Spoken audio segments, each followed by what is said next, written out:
Hello, welcome to the Football Social with Sky Bet. Of course, we are live on Soccer M and Football Daily's YouTube channel right now.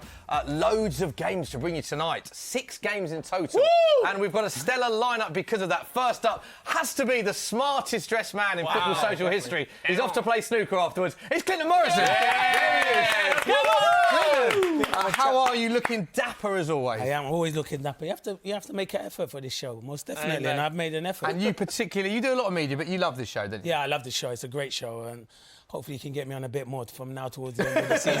Well, I do like it. You, of course, are going to be watching one of your former clubs. Tell us the game you're watching and how much you're looking forward to this one. Crystal Palace, Southampton. I'm looking forward to it. I think it's a huge game for Palace on the back of a good result on the weekend against Man City. It'll be a difficult game because Southampton have got Danny Ings, who's in terrific form, but I'm going for a Palace win. Going for a Palace win. OK, and alongside you, Man City representative. Not wearing his Man City shirt today. It's James Wayne. Tell me what shirt that is you've got on. Kaiserslautern, I think it's 98 when they won the Bundesliga. Vintage, OK. Yeah. For what reason? Just because it's a good shirt? I don't know. I found out that they've collapsed into the third... Not collapsed. They haven't collapsed. They've dropped into the third tier. So it's kind of one of those underdog stories you kind of...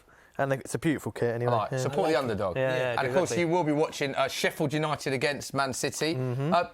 Potential tricky game that for Man City, the way Sheffield United are playing this season. The way Man City's been playing, every game's a tricky game at the moment. But, I mean, as every game, I want to see us win. I expect us to win, but we've seen other teams cause us problems this season. So I expect to win, but...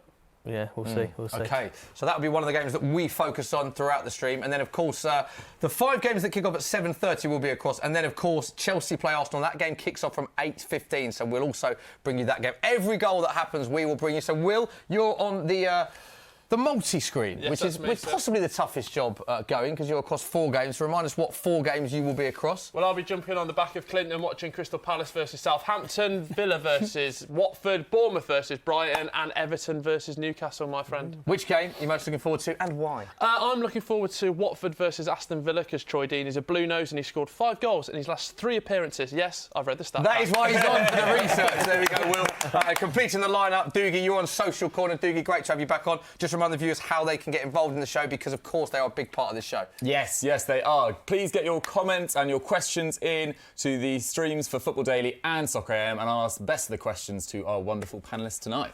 Yeah, get your questions in. So let's have a reminder of all of those fixtures because it should be an epic night. Hoping for goals galore on the Football Social. Villa against Watford. It is Bournemouth badly needing a win. Bournemouth against Brighton. Crystal Palace, which Clinton Morrison will be watching and reacting and very animated, we hope, against Southampton. Everton play Newcastle and Sheffield United Man City. So they are all 7:30 kickoffs. And then, of course, the London derby, 8:15 kickoff, sees Arsenal travel to Stamford Bridge to play Chelsea.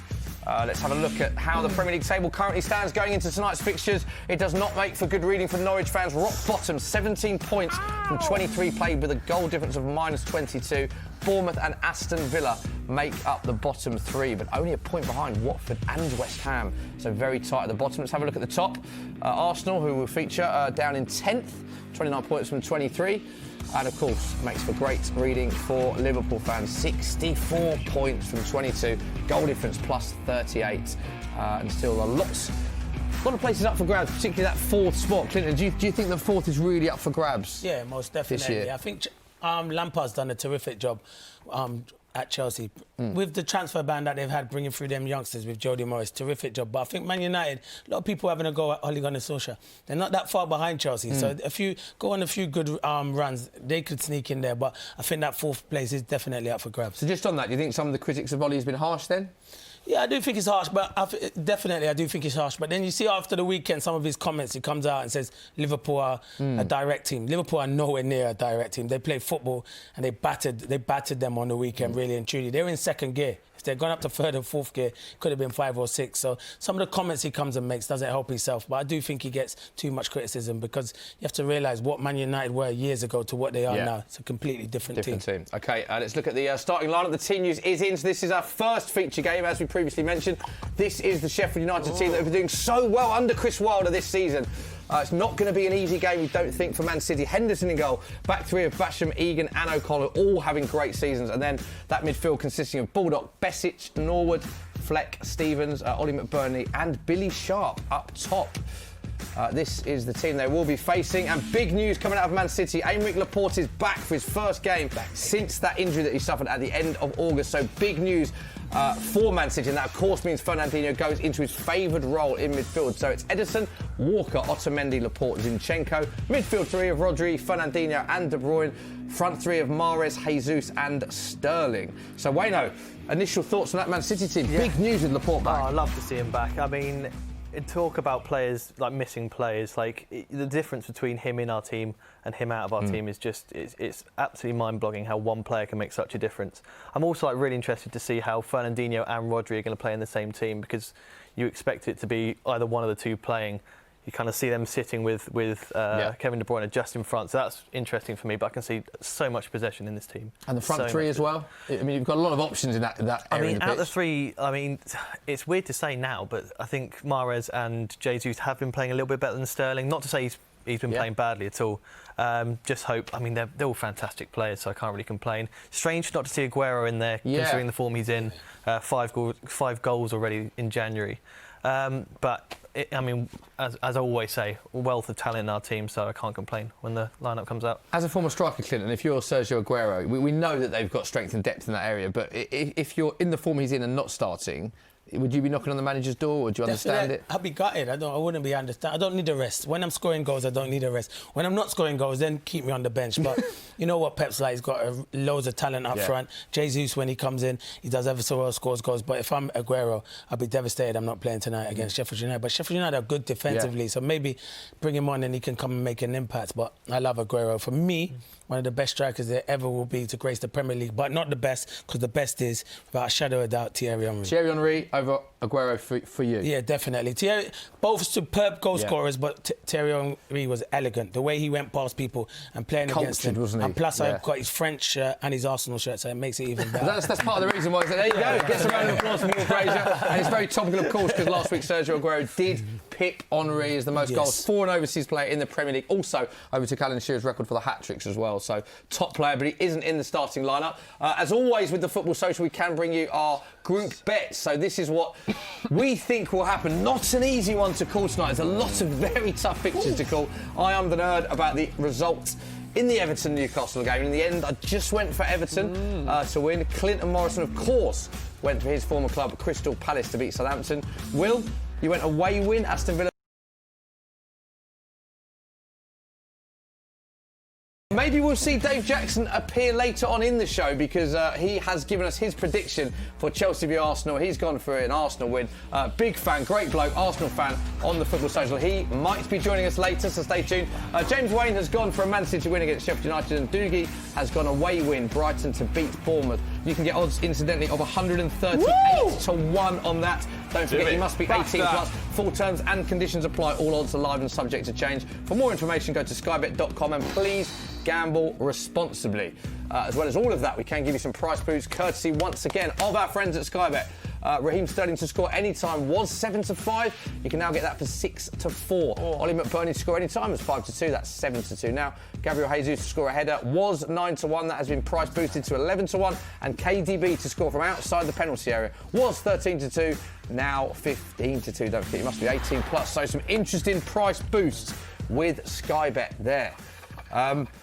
Will. Yes, my friend. We'll catch up, Brett. How do you see the first feature game going? Man City at Sheffield United. Tricky game, this. A lot of we were just looking at the lineups. Me and Dugan know John Lundstrom there for fantasy football fans. Obviously been banging him in for fun in sort of that midfield defensive role. But it's going to be a tough test. Obviously, great result at the Emirates the other day. I can see a score draw on the cards myself. A score draw, OK. But that's all I'll give you. That's all you give me. That's all. You just tease me. We can go around the round and give you some live pictures. So round the grounds, these are the live scenes at Villa Park. Dean Smith names the same 11 that started the 1-1 draw at Brighton on Saturday, meaning Aston Villa are without a recognised striker for their 4th successive match, Clinton. Wow. Just one forced change for Watford as Sarr picked up a muscle injury late on against Tottenham at the weekend and is replaced by Roberto Pereira. So those are the live scenes from Villa Park. And it's a huge, huge night on the south coast. It's been dreadful recently for Bournemouth.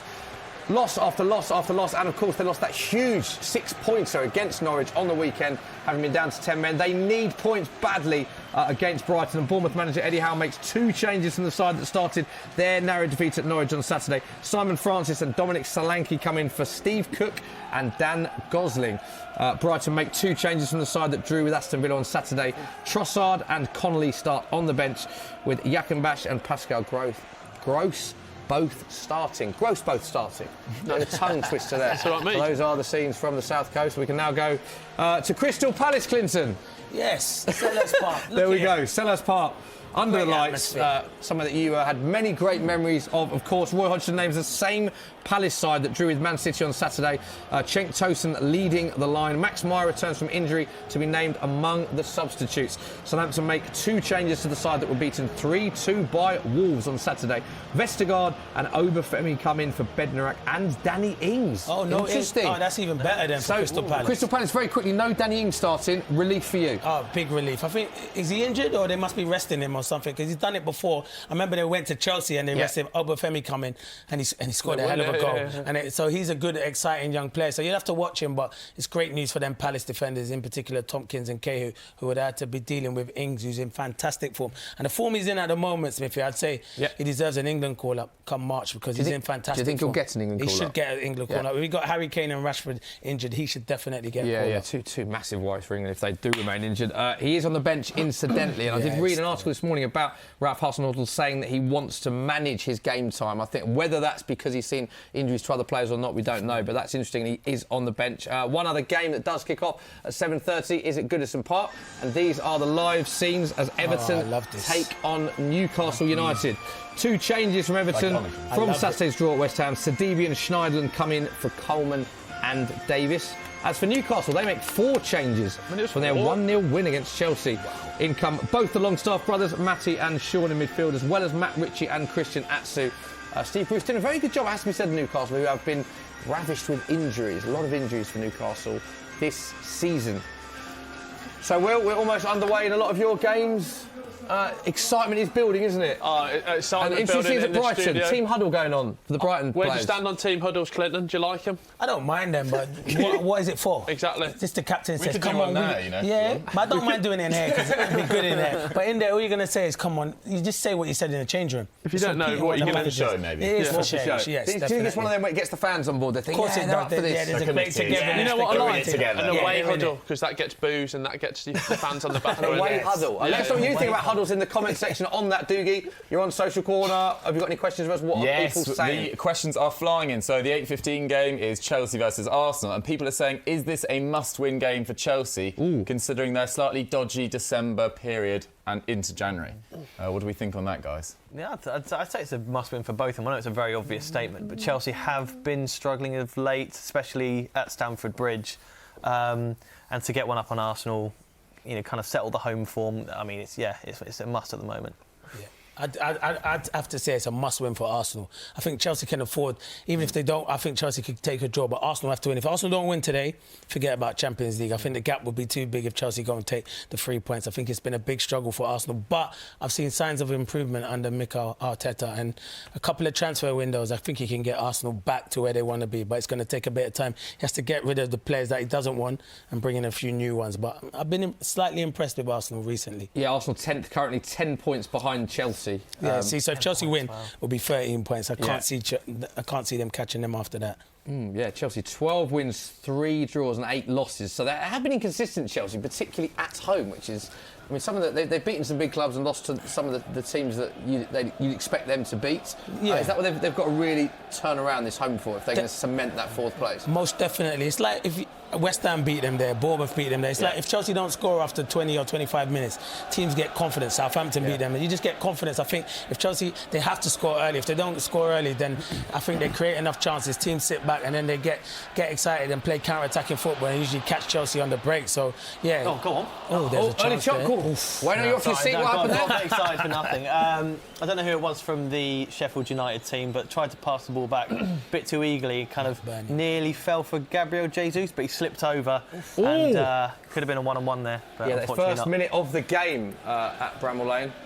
Will anything of note happen in any of your games in the first minute and a bit? Watford had an away huddle at Villa Park, so obviously the Villa faithful will be on their backs, which is lovely to see as a Birmingham City fan.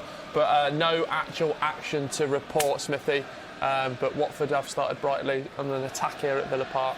OK, Dougie, let's go to social corner then. Before we see a goal, let's take a few questions and comments from people. Yeah, Clinton, we know we've only got you on for a limited amount of time, so we've got a personal question to you from Luzzy Fumpkins, who wants to know, what's your favourite goal you scored for the Republic of Ireland? Ooh. Oh, there's been quite a few, to be fair, but I would have not one to blow my own trumpet. But there were a few. Yeah, there's probably two. One was against Israel, which away at Israel was a hard place to go. It was on the byline. It was a left foot shot on the byline, left foot, and I pinged it, and it went right into the roof of the net, top corner. Even Roy Keane came over and celebrated with me, and he was smiling. And for Roy Keane to smile, I've done ever so well to make him smile. And then another one was Scotland, where I got man of the match. It was Brian Kerr's first game. Ball dropped out. It was cleared by the goalkeeper. It dropped out on the edge of the box, and left foot volleyed it bottom corner. And a lot of people used to say my left foot was for standing on, but it was great technique.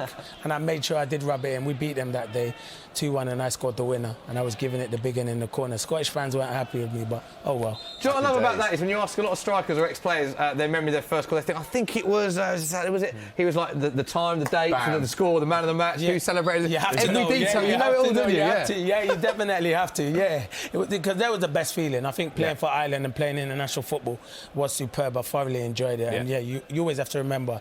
And I did score a few goals, so it was quite good. Following on from that, favourite goal in your career? So that was your favourite goals internationally. What would you say is the best goal you've ever scored? Oh, the best goal I've ever scored, and it's right towards the end of my career. It was my last goal I ever scored. It's for Exeter. It was an overhead kick. Was that the bicycle? Yeah, I remember that, I can't believe I did it. I was like 36. I can't believe I scored a bicycle kick. It was like, I was 36. It was an overhead kick, and I pulled my hamstring after that. Not from the overhead kick, from the celebration. Because I nearly ran out of the stadium because I hadn't scored in about 30 games, so I was just excited. I do remember that. But that was probably one of my best goals. Yeah, it was a live sky game. I So to get the technique to get out there, I didn't even think I could get my legs that high anymore. So I was happy, and it was a really good finish. But yeah, that's probably one of my best ones. There's been quite a few, but that's the one you can think out. There's one against Newcastle. You always like scoring against Shay Given, one of your island colleagues. Coventry, I bent it 25 yards into the top corner. And that, for me, is special, Smithy, because I don't score goals from outside the box. I was always a 6-yard tap-in guy. They used to call me like the Gary Lineker because I never could. I ain't got enough power in these quads to score from outside the box. So I was just a 6-yard tapping match.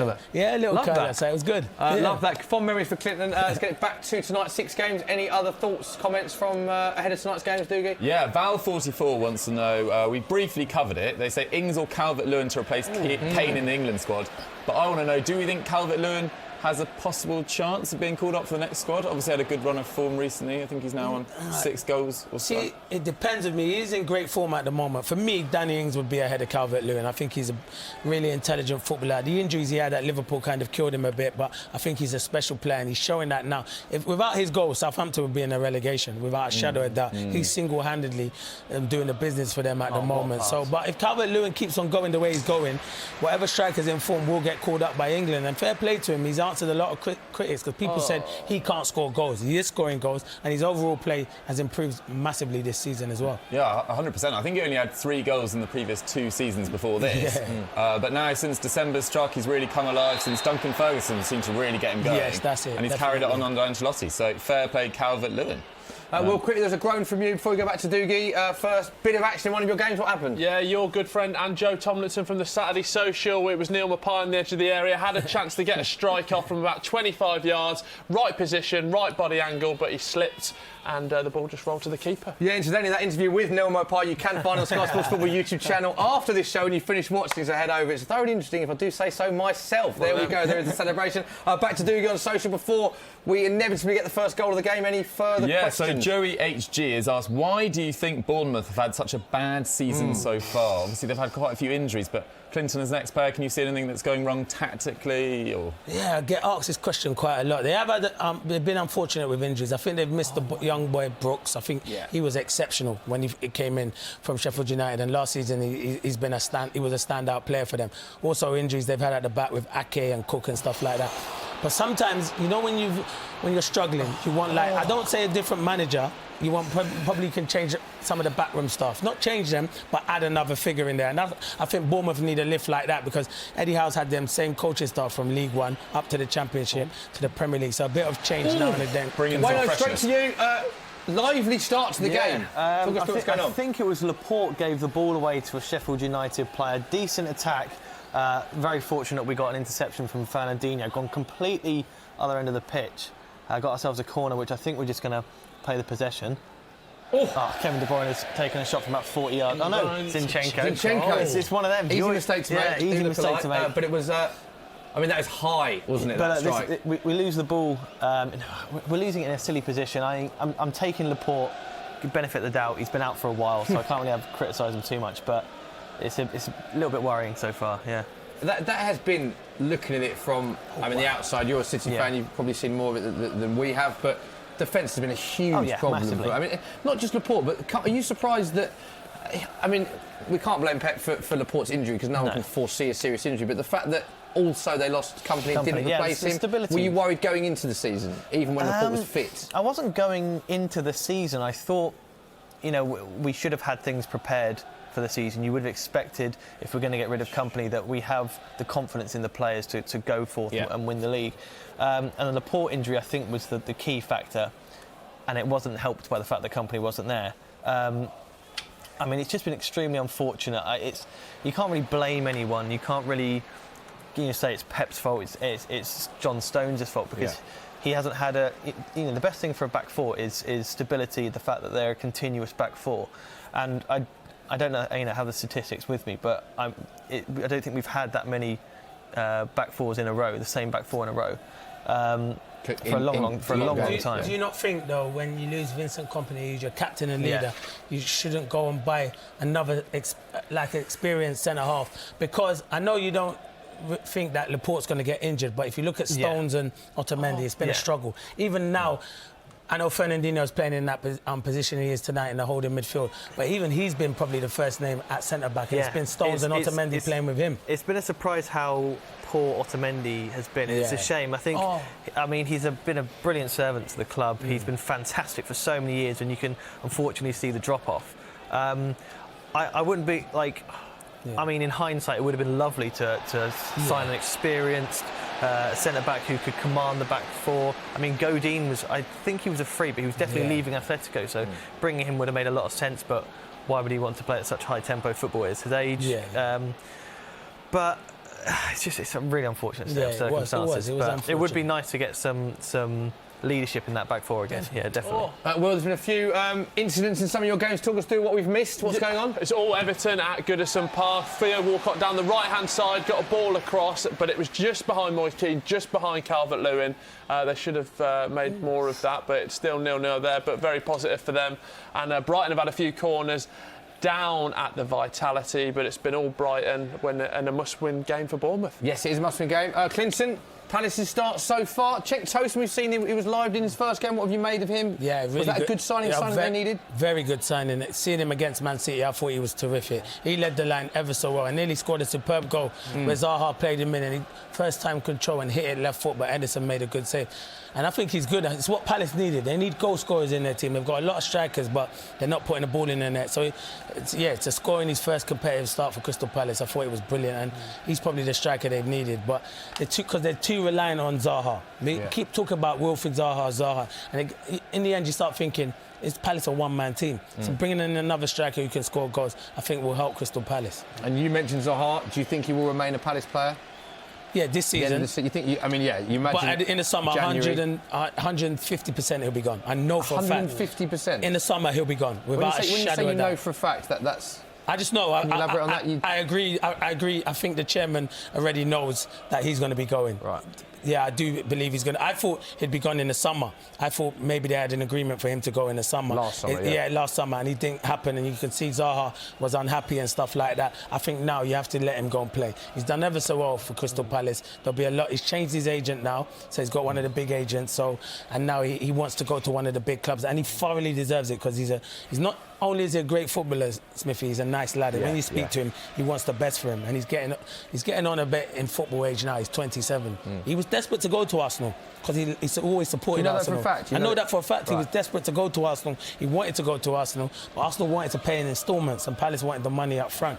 I think he would have been a great signing for Arsenal. So you just said, I don't want to put words in your mouth, but you've said he was desperate to go to Arsenal. Yeah, he was You've desperate. also said 150% you think he'll go in the summer. Yeah, So that's my opinion. your That's not. opinion- That's not hearing it from Fair anyone enough, at but do Crystal you Palace. think he will go to Arsenal in the summer then with those said? Well, if Arsenal came in for him, I wouldn't see him saying no, I won't go to Arsenal. But can you see Arsenal coming for him now? No, because they've got Pepe, There's a Pepe, and they yeah. have to believe in Pepe at the moment. But I can see someone like maybe a Chelsea or one of them big teams coming in for him because he's got the ability. For me, when he's running at people, he's one of the best in the Premier League one-on-one. He's got fantastic ability. Worrying incident in the Man City game. Aymeric Laporte is down injured. Yeah. Quite a strong challenge. Wayne, talk us through what happened in this one. Yeah, we've been playing quite risky. Players to get very, very close, and this time a bit too close. Besic fouling Laporte, and he's still down. Hopefully, it's just impact. But I mean, I think he'll be all right because he slid as the contact was made. His ankle wasn't bolted onto the ground. But so. I mean, it's not great within. We'll test out his knees first. Yeah, First yeah. minute You need point, one of actually. them. Straight But in. Welcome back. yeah, it's not great. Not what Man City fans want to see, though, with only 12 minutes on the clock. And 5 games, don't forget, that all kicks off at 7:30. Still no goals, Will, in any of our games. Anything of note at all so far? You'd like to think there would be something of note with 5 games on at one time. I But know. Smithy, there's been absolutely Nothing to report. Not even a chance, not even a Nothing to chance. Laporte. Oh, good. Yeah. There we go. Wow. Thank you. Have a bit of He's chocolate up, for that one. that's good. He's up. Reward yourself. What a guy. Rewarding yourself. No, what a guy, Clinton just said. What a guy. We've got a guy. question in from Molly Fox to Clinton, who wants to know who is the most underrated player you've played with? Oh, that's a good call. Jeff Underrated. Jeff Horsfield. It could be someone at Birmingham. I'd probably say he probably underrated Matt Upson. Really good Matty defender. Upson. When he was at Blues, he was like England touted. That's what I wasn't he? mean, England tied. He's one of the best centre-halves, yeah, definitely. He's definitely up there. He was brilliant. So brilliant. He was elegant on the ball. He could play out from the back. But injuries kind of killed him. He picked up injuries at the wrong time. But, yeah, he was underrated for me because I thought he was a superb defender. One-on-one situations, one of the best. He had a very good World Cup in 2010, Yes, I seem to he remember did, as well. yeah. He scored, didn't he? He against did Germany? against Germany in that game that We never lost. We never lost it. Never lost it. No, we never lost that Never game. lost that game, did we? No, well said, Will. Thank you. Any other questions from social, do you? Yeah, Maze Gamer wants good to know, names. Some good names so is far, isn't there a chance that Chris Wilder could get Manager of the Year over Klopp? Ooh, wow. It's a big statement, but do you guys think there's anything in that at all, I Chris shut Wilder? that down straight away before you answer that. I don't think he'll get it. You know, if Liverpool go on and win the Premier League, they haven't won it in 30 years. It's With a record points It's a total, record points. It's a great achievement, but you have to give special credit to Wilder. He's done an unbelievable job with that group of players. He hasn't spent big money, and they know how to. And I love their style of football, and that's why I think it'll be a difficult game tonight for Man City. I just love it. They're positive, and everything goes down to him. They cause teams loads of problems, and credit to him. He's been excellent. Yeah. Terrific I think job. Nigel Pearson deserves a shout out. Maybe not as Manager of the Year, but a massive shout out for the way he's turned Watford around as well. What a recovery from them. 'Cause they looked down and out at one stage. Yeah, incredible what the job that he's done so far. And Will's grown. Is that a goal? No, Ooh. first real chance for Bournemouth, deep free kick. I think it was Bellingham at the back post. Got it back across the 6-yard area, but Matty Ryan was there with his safe hands because he's a great keeper. This guy really loves it. He does love it. He does love the football social. That's all I've got. Always a pleasure to have Will always a Fraser on the pleasure football to have social. Will on. We look forward to more entertainment from him. And still no goal. 15 minutes gone. It's 0-0 all of our games so far. Wayno, as a City fan, how do you assess the first 15 minutes for Man City? I can't even say comfortable. We've looked a little bit edgy. We've controlled the ball, but Sheffield United, when they have had the ball, have looked dangerous. They've decent few attacks. Probably more, I would say more serious attacks than we've had. Struggled to get the ball actually in control in the box. Quite risky, I'd say. Yeah, I can see this not being a massive scoring game, unfortunately. Worried already? Yeah, I'm a very worried guy. Strong tackle in the Palace game. Yeah, read about great tackle. To be fair, he's came in. He's usually a midfielder, Smithy, but he's come in and played at left back. Palace bought him like a couple of years ago. He's hardly ever played any football since Patrick Van Aanholt's injury. He's come in and done really well. He's a really good footballer, but it was a strong tackle on Cedric there. Really good tackle.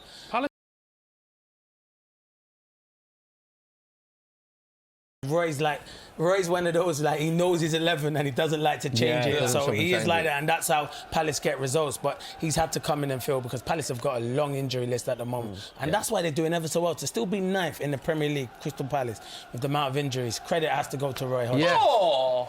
What a rasping effort down at Goodison Park. Ball came out on the edge of the area. Sadibi. You know, remember was it Pavard in the World Cup? What a goal. Like that, so but it didn't go in. Pavard-esque without the Pavard. 80% Pavard. Yeah, 80% Pavard. Needed the extra 20%. Is there an injury in the Palace game, Clinton? Yeah, it's the Cedric. He's still down from the tackles. You know what makes me laugh? These defenders, they go down. But when they used to kick me when I was a centre forward, I used to bounce back up and say, I'm going to give it back to you now. But these go, they roll around. You didn't roll around, Clinton, in the day, did you? I did I? Nah, strong as an ox, me. Funny you should say that, because we've got a clip of you now.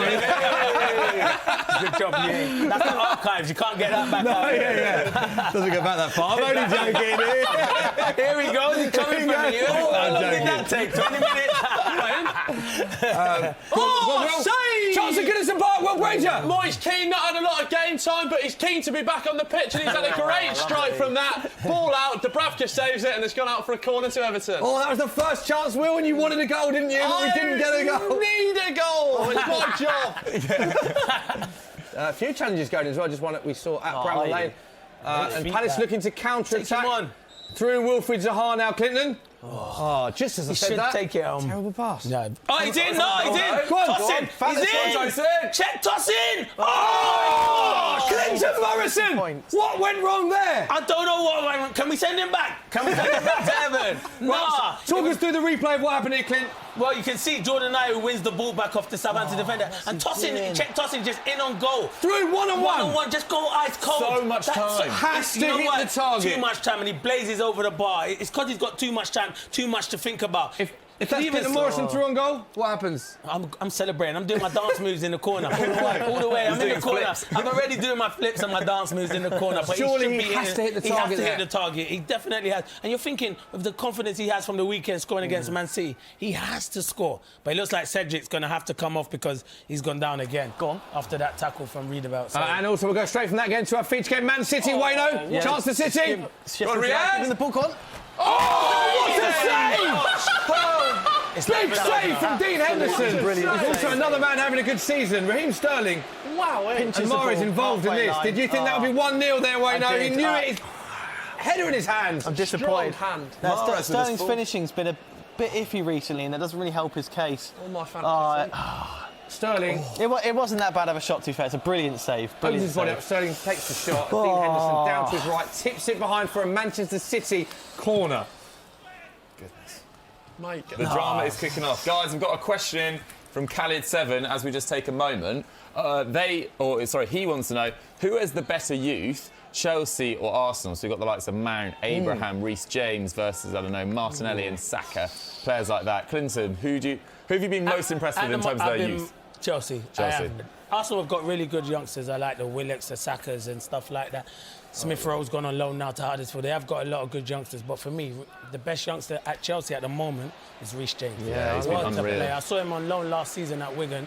He got in team of the season in the Championship last season. He was playing centre midfield, but he's exceptional. There's another good right back they've got. England have got bundles of right backs. Unbelievable selection of right backs. Incredible. Too many right backs, and I think he's got a chance of getting a call up to the England squad in March in the friendlies that are coming up. But he's a special talent. He signed a new contract now, so got a whip on him as well. He has. That's what I like. It's a centre forward's dream.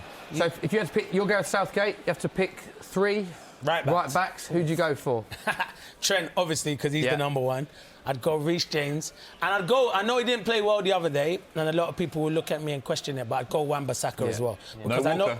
So you wouldn't take Walker, you wouldn't take Trippier? See, it's a hard one. I like Kyle Walker. I think he's brilliant, but if you're going to go youth, then maybe so. But if we're going to go with experience, then maybe I will take Kyle Walker and maybe one of the youngsters, either Wan-Bissaka or Reece James, not ready yet. It's a great problem to have. It is a great problem to have. Even Trippier's had a little renaissance. That's what I mean, Trippier, he has it. And I think Gareth Southgate will pick Trippier. You reckon? I definitely do think he'll pick Trippier. Trippier. Ahead of Walker. Do you think Trippier's ahead of Walker? I think he's ahead of Walker. Well, Walker Yeah. hasn't been in any of the squads. No. But who knows? You just never know. When it gets to the Euros, managers just throw anything out there. Do you think when he gets the Euros, like because Gareth had such a successful campaign in 2018, he'd look to sort of keep some of those players around him, even if they've not been in the best form. Maybe like a Fabian Delph. I think he likes Delph a lot. I think Delph in the change room. Is that because of his versatility? Yeah, Or do you think that every squad needs someone that can play, one player that can play more than one position? Most definitely, and I think how he is in the change room with the youngsters, I think he's a leader and he's someone who he relies on in the change room. He's massive and he picks it. So a lot of people question why is Fabian Delph in there. You have to realise Fabian Delph's a good footballer when he's fit, but obviously he's injured a lot. So I think he could make the squad. Most definitely, he could make the squad. It'll be interesting though, because the most important thing is Harry Kane gets fit and Rashford. Whoa! First goal of the day! The ball in the back of the net at Selhurst Park. Clinton Morrison. Are you happy, Clinton, or sad, Clinton? I'm going now, mate. I cannot believe Nathan Redmond has just scored an unbelievable goal. He's picked the ball up on the edge of Palace's box. He's gone past Tompkins or Gary Cahill, and he's smashed it right into the top corner. It is a fantastic finish. And to score against Palace now is different. It's Kelly. He's gone past Kelly, and it is a. What a finish! The strike. Guaita has been in tremendous form, and it is an unbelievable finish right into the top corner.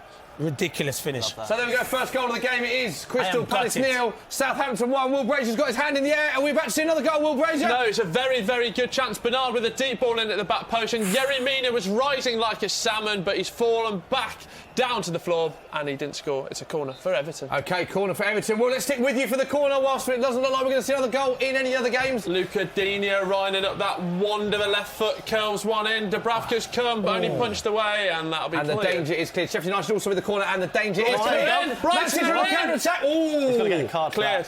Yellow card foul brought down. That's naughty, that. It's 3-on-1. A clever foul. A cynical foul, perhaps. Clever foul. Very good foul. See, tossing, this is what happens. You miss your chance 5 minutes ago and you get punished. You have to take your chances in the Premier League. Palace could be ruining that missed chance. Big one-on-one. Only a matter of minutes ago. Straight down the other end.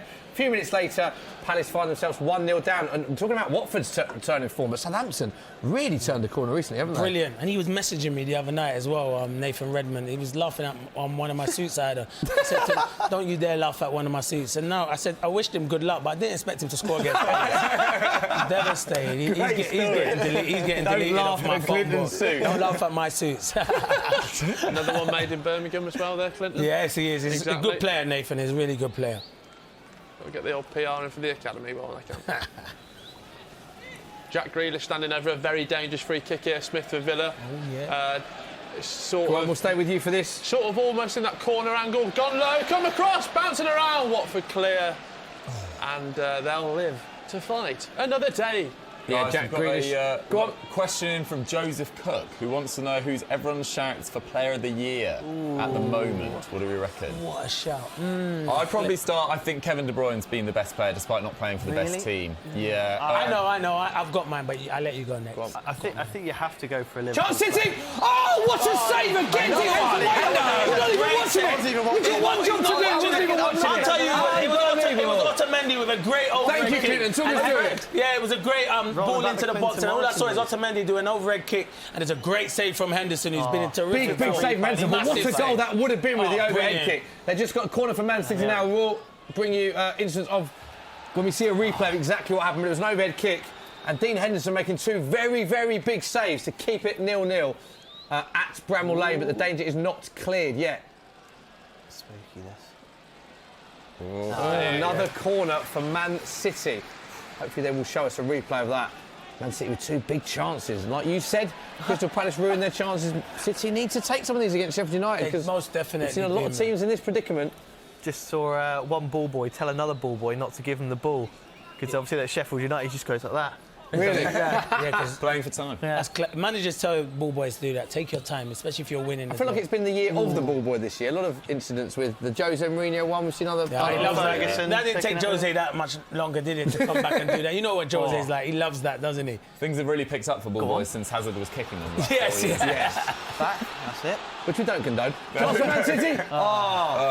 Right, when do we expect, as Raheem Sterling just blazes a shot over the bar, a replay now. Here it is. Let's get your reaction of this. Look at this from Otamendi. Connection was good. Bicycle kick. Love it. It's like Clinton Exeter, that was, wasn't it? It was Clinton Exeter-esque. I weren't that high off the ground, though. I couldn't get up that high. It was good. Guys, who are your players of the year? We never got there. Yeah. I was gonna say Mane, but kind of a sly push for Henderson. Oh! What a save by Guaita there. Every time I try and get Every time he tries to play the year, go on, Clinton, talk us through the save. It was good play from Southampton down the left. He crossed it, and Armstrong was coming in on his left foot. Oh, no. And it was a really good save from Guaita. Okay, It was head high. He should save it, but it was instant reaction, and it's a really good save. But Southampton are pushing at the moment. They're the better team. After you miss a chance like that, great save. He's been Palace's best player this season, Smithy. Has he? Without a shadow of a doubt, yeah. You worry about when, obviously, Julian Speroni retires and Wayne Hennessy was obviously in there, came in and was number one, but he's been outstanding for Crystal Palace, most of the fans. My player of the year is Sadio Mane. Without a shadow of a doubt. Particularly in that sort of October, November time when he was really pulling them out of tricky situations. I remember that penalty one against Leicester, a couple of winners, I think it was against Southampton and Aston Villa as well. Yeah. I think Mane's got a very good shout as well, but Yes. I'd probably go Kevin. Ooh. And I bet Van Dijk's in the reckoning again. Yeah. Because he's probably the best centre-half there is in world football at the moment.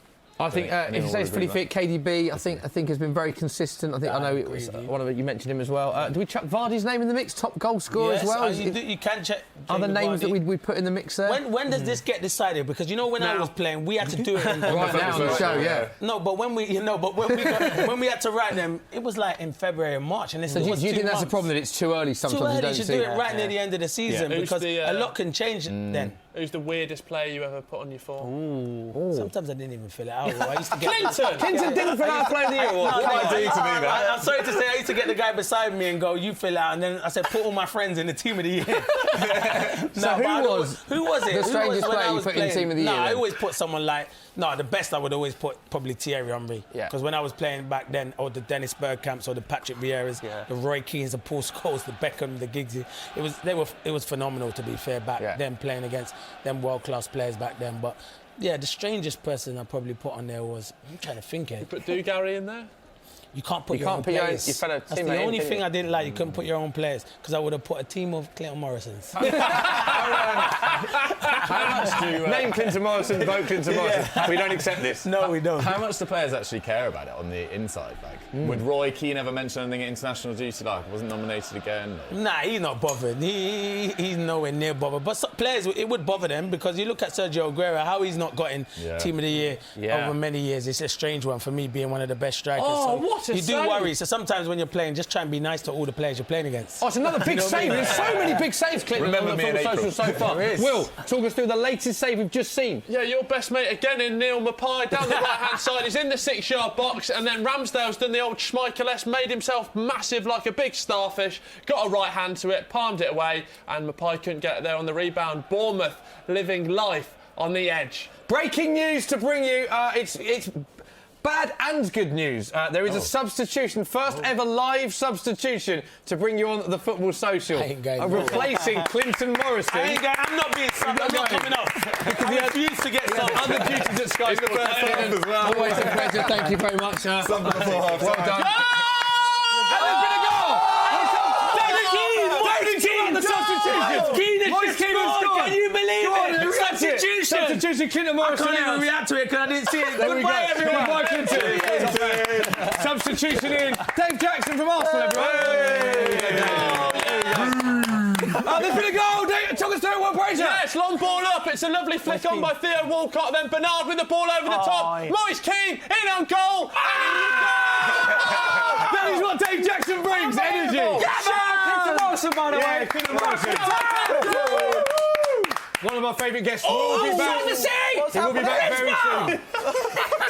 Love you, Clinton. We'll be back very soon on the Football Social. Dave, you will be looking ahead to our main feature game. Kicks off at 8:15. Arsenal against Chelsea. How much are you looking forward to that? I cannot wait. This is our march to top 4 football and return to Champions League football. We beat Chelsea today. It will be 7 points. That will be nothing between now and the end of the season. Bellerin, sorry, Dave.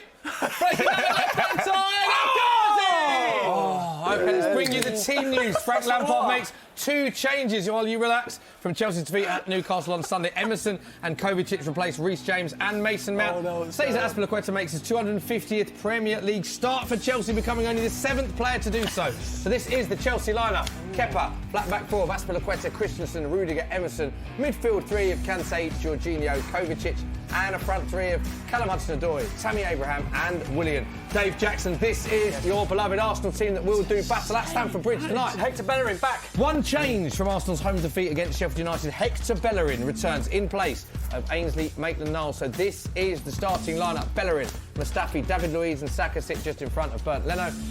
4-2-3-1 it looks like, with Torreira and Xhaka, and then Pepe, Ozil and Martinelli in behind Lacazette. Of course, Aubameyang still suspended. So Dave, initial reactions on that starting lineup? I think obviously if Aubameyang's not suspended, that's arguably our first 11. So I think Saka's been absolutely tremendous this season. I think he's arguably been our player of the season. That's mental to say that about an 18-year-old kid who's played in about 5 different positions. He's Player of the season? Arguably. Okay. Okay. Yeah, but I think either him or like Leno have definitely been our most consistent players. He's been fantastic. But is he? I've been extremely impressed with Martinelli as well, though. He is a real Bournemouth need the ball in the back of the net. They've got the kick off his City game as well. He's kicking off the Man City game. James Wayne, pay attention. We'll come to you very shortly. But first up, big chance for Bournemouth. What happened, Will? Yeah, ball breaking down the right-hand side, and then it comes all the way to the left. Then it's Rico with a low-foot rasping effort, but it's hit the side netting. One of them ones when you think, if you're on the wrong side, but it wasn't. It just hit the side There will be someone in that stadium cheering as if it's hit the inside of the net. It hasn't hit the You're side like, net. I'm not a Bournemouth fan, but James Wayne, big chance at Man City. What happened? It's a bit of argy-bargy, to be fair. I think Laporte's kicking off, everyone's kicking off. It's all calmed down now, but something happened in the goalmouth, City's goalmouth, after a corner. Laporte not happy at all. It's all been separated and calmed down now, but yeah, a bit feisty. In all honesty, as a neutral, Sheffield United played every right to challenge for that ball there. Okay. Soft from City. Nothing actually. Another chance for Bournemouth! Bournemouth need one of these to go, and it's Harry Wilson. Another head-in-the-hand moment for Bournemouth. Yeah, Harry Wilson. It was a lovely work corner straight off the training ground, and it come to Harry Wilson on his left in the edge of the area, and he shot it, and it's I think it was Dale Stevens on the line throwing his body there, and it's gone out for a corner, and Bournemouth are back at it again with a corner. Damn, Daniel. Unless Bournemouth get all 3 points today, they are going to be relegated. Bournemouth are relegated for you if they don't win, Dave Jackson. That's what Dave Jackson does. He's only been on the Football Social 1 minute, but he's not afraid to make a prediction. Hot take, yeah. Dave, did you enjoy the first I was part of the Football Social with Clinton Clinton? Morrison. We should definitely get him back on next week. Southampton are in!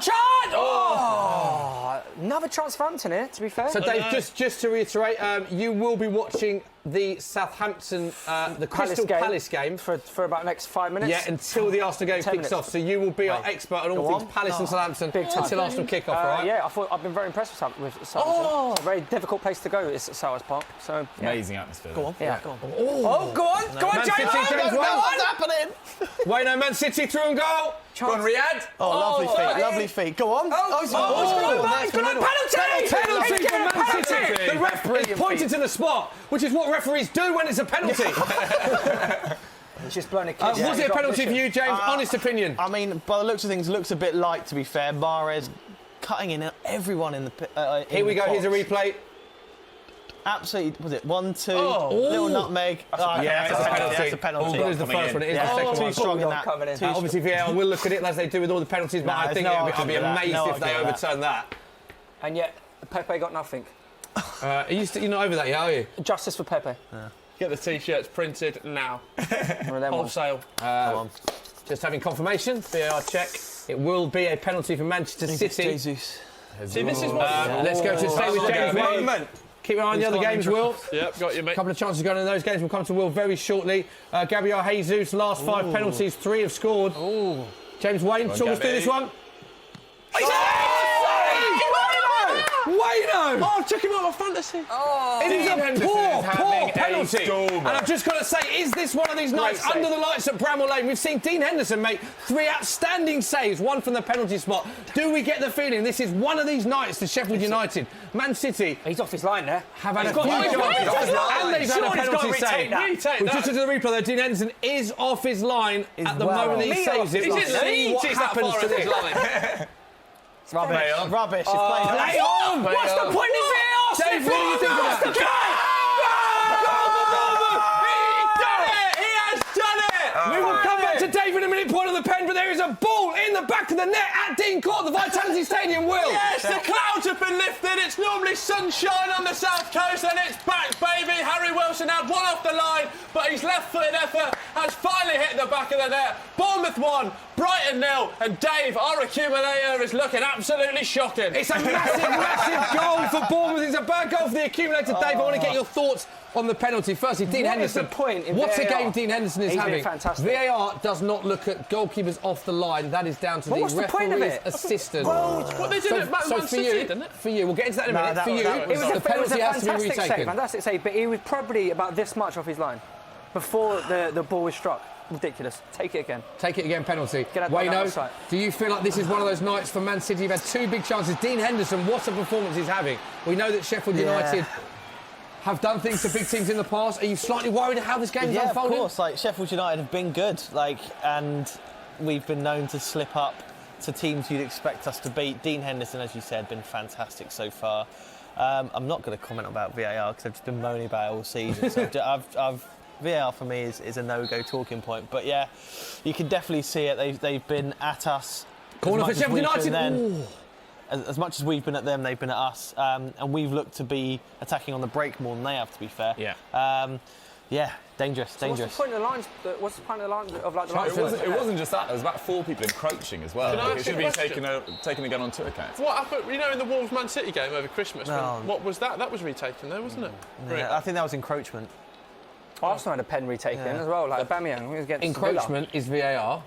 Goalkeepers off the line is not VAR. But surely they're the same. referee's great assistant. save. You were saying they were encroaching as well, weren't you, do? Yeah, they were encroaching. I reckon it's like England number one. Anyway, whatever we think of it, it will brilliant, not be retaken. The penalty's been saved. Great pictures there, by the way. Pep Guardiola who's kneeling down. We just saw fantastic. He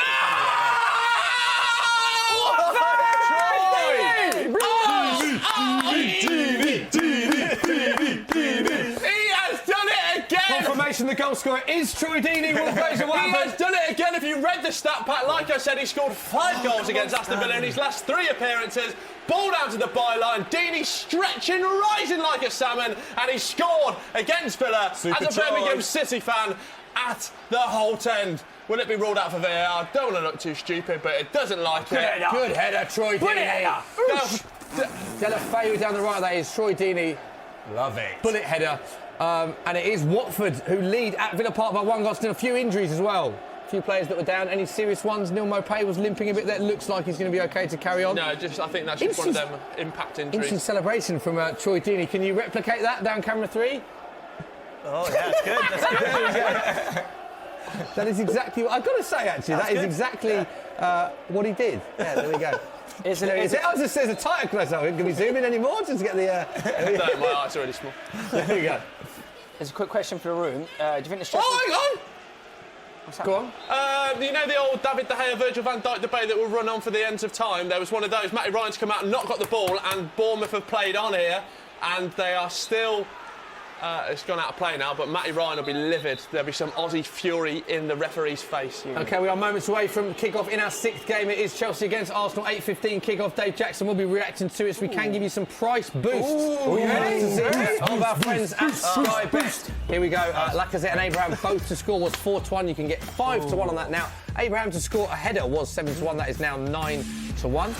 Pepe to score from outside the penalty area is 12-1. You can get 16-1 on that. Martinelli to score was 7-2. Dave Jackson singing his praises earlier. That is now 5-1. Don't forget, you must be 18 plus. Full terms and conditions apply. All odds are live and subject to change. Please gamble responsibly. Dave, like the look at some of those price I like boosts? the look at the Martinelli at 5-1. You're a big fan of Martinelli, aren't He's you? fantastic. I don't think he'll beat Arsenal in about 3 years. What do you think of it? Maybe at Real Madrid or something. That good? In 3 years, he could be at Real Madrid? 3 to 5 years. Goal! Oh my goodness me, what a turnaround. People said Eddie Howe should be sacked. How's he turning it around? It's a goal from a corner. I think it might be an own goal. It's been bundled into the back of the net. Callum Wilson's doing one of them sort of cheeky smirks where he knows he hasn't He's scored, a bit but awkward, isn't he's he? trying to claim it. But it looks like it's going to be Bournemouth 2, Brighton 0. Not good Wow, for my that'd be a prediction as well, guys. huge win, Bournemouth fans. They need this victory. They're currently 2-0 up with 14 minutes on the clock. And Doogie went for a Brighton win. Yeah, I know. Shocker. Sorry, lads. Ruined it. I know you. Oh, it might be Callum Wilson. Guys, I've got a question. I've been leaving big man Tanizzi hanging for a while, but he wants to know, Maddison or Grealish to the Euros, or both?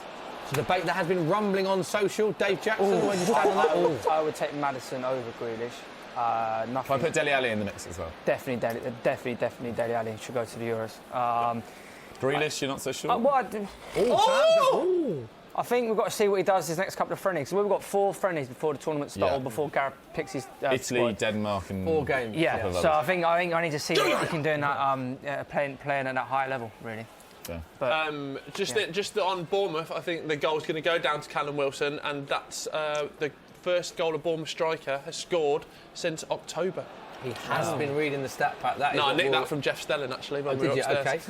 Okay. There we go. He did sit. He was Good sitting honesty very there. close to Jeff Stelling for long parts of the day. Yeah. To get these Just taking stats. it He is in. a Well, he's a god of fountain this sort of knowledge, especially this sort of and a environment. great guy as well. What a bloke! What a man. So there we go. Big win Aaron on the Moy on the cards edge for of the area. Bournemouth, but we do know that they have conceded a lot of goals, so that game is not over yet. And actually, as we speak, Brighton have got a half chance, and it's blazed over the bar. We haven't gone to the Sheffield United Man City game. Every time I glance at it, there seems to be an incident, a yellow card, someone injured, a chance. It's a very There's a lot going on in that game, Wayne. What's the latest? I mean, it's just a case of we're inviting pressure, and Sheffield United players are really just going for it. Yeah. I mean, that tackle we just saw, definite yellow, no complaint. Well, there have been complaints, but there shouldn't be. that's a nasty Tell you what, is that should be a likely red. to be? A Aubameyang-esque. I mean, seeing it slow-mo, I think it seems worse. You can see them giving red cards, but in actual speed, it looked all right. Fernandinho's got up, but yeah, it's a feisty game. Not really much in the way of quality, unfortunately. A lot of our possession seems to be, stamped out quite quickly. There we go. Doogie, let's go back to social corner. Just remind the viewers how they can get in touch, getting some good questions. Want to keep them Yes, coming? get your comments in the streams for both Soccer AM and Football Daily, and I'll get the best of the questions asked to our lovely panellists. And if you haven't already, remember to subscribe, even got there in the end, to Football Daily and Soccer AM.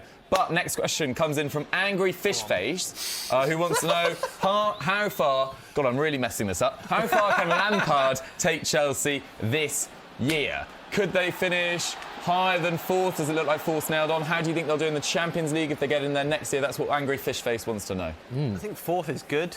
Yeah. I don't see him getting any higher, but it would still be an achievement to get 4th, considering the situation he was kind of lumped into. Yeah, I can see him doing very well. He seems to get the best out of players you wouldn't expect, and with transfer windows, you could see him doing better. Getting into those Champions League places and performing well. So, yeah, I can see him doing very well at Chelsea. Sorry, dude. I've just got into score correction.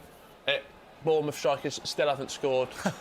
Jeff's stat remains intact. It was a Pascal Gross. Sorry, still does remain 2-0. Sorry. It does remain Little 2-0. stat on Lampard. Goal! Thank you, Phil Chorley, in my ear. You won't see it on the screen. Middlesbrough 0, Birmingham 1. Right on till the end. You got me all excited. You got us all excited as well. It's a Sky Bet Championship.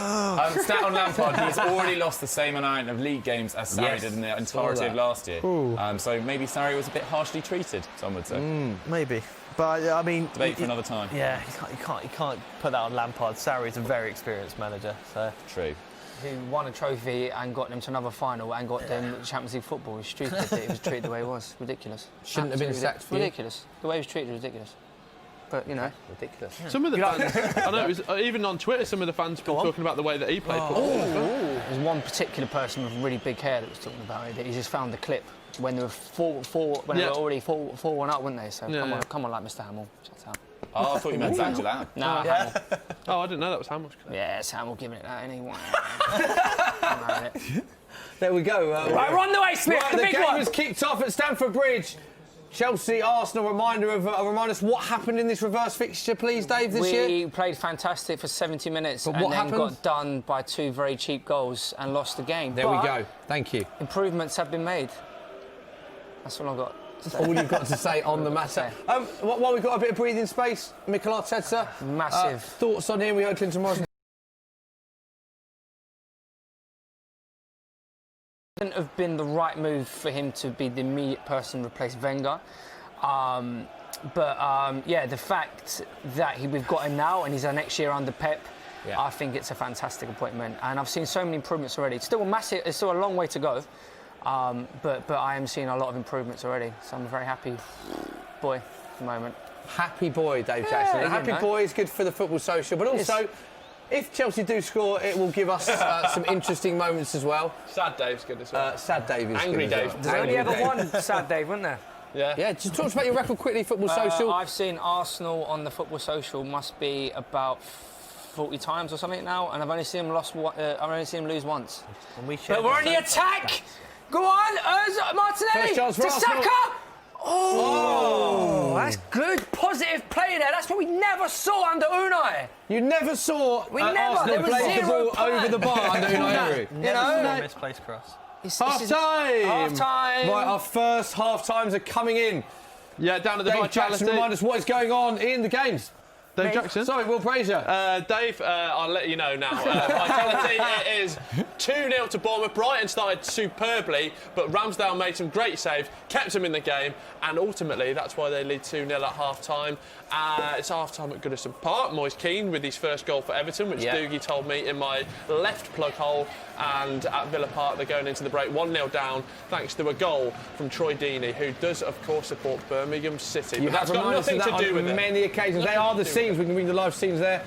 Bournemouth 2, Brighton 0. This could be a huge victory for Bournemouth. And, of course, we're giving you live scenes at Goodison Park as well. It's currently Everton 1, Newcastle 0. I believe I did put Everton to win that. But Adam, the game hasn't finished. It still could go the other way. I am just saying.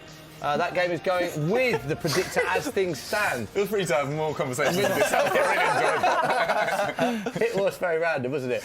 I've got an iPad and a computer. There's so many gadgets at the minute. Around me, 'cause there's no internet. Give him your phone. Give him your phone.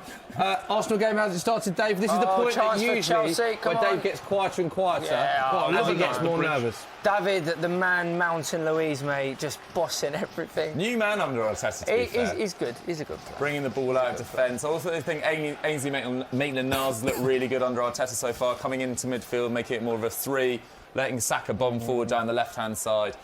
So I think I'm kind of with Dave. I think the things are looking quite good for Arsenal. Obviously, it hasn't led to a massive turnaround in results so far, but you've been pretty unfortunate. Down to 10 men in some, games against Chelsea and United. I think there's a lot of reasons to be positive, but results not come just yet.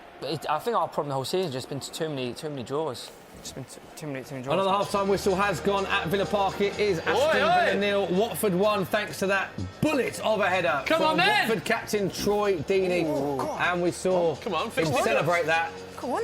Very, very animated in the celebration, so that is another big win, another big game. That is at the bottom of the table for both teams. Currently going the way of the away team. Fisticuffs down here, Smith. What's going on there? Wilfried Zaha. Wilfried Zaha does not look happy, does he? Yeah, him and Ward-Prowse having a little set too, and then... These are the half-time scenes. The whistle has just gone. Just to remind it is Crystal Palace 0, Southampton 1. Zaha is not happy at all. Him and James Ward-Prowse.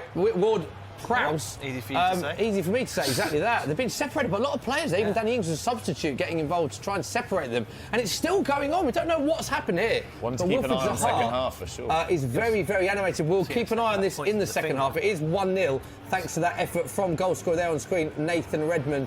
Cenk Tosun missing a chance just minutes earlier for Palace. It's still going on. This is the incident. Looks like he nearly pokes him in the eye. You VAR that? That is petulant. So we did see there's an incident there. Already gone. I don't know how it works on VAR. There was an incident there between Ward-Prowse and they're VARing it. They're VARing it. And they are VARing. So just to confirm, the half-time whistle has gone. The half-time whistle has gone, but they're looking at VAR. Hand to the face of James Ward-Prowse.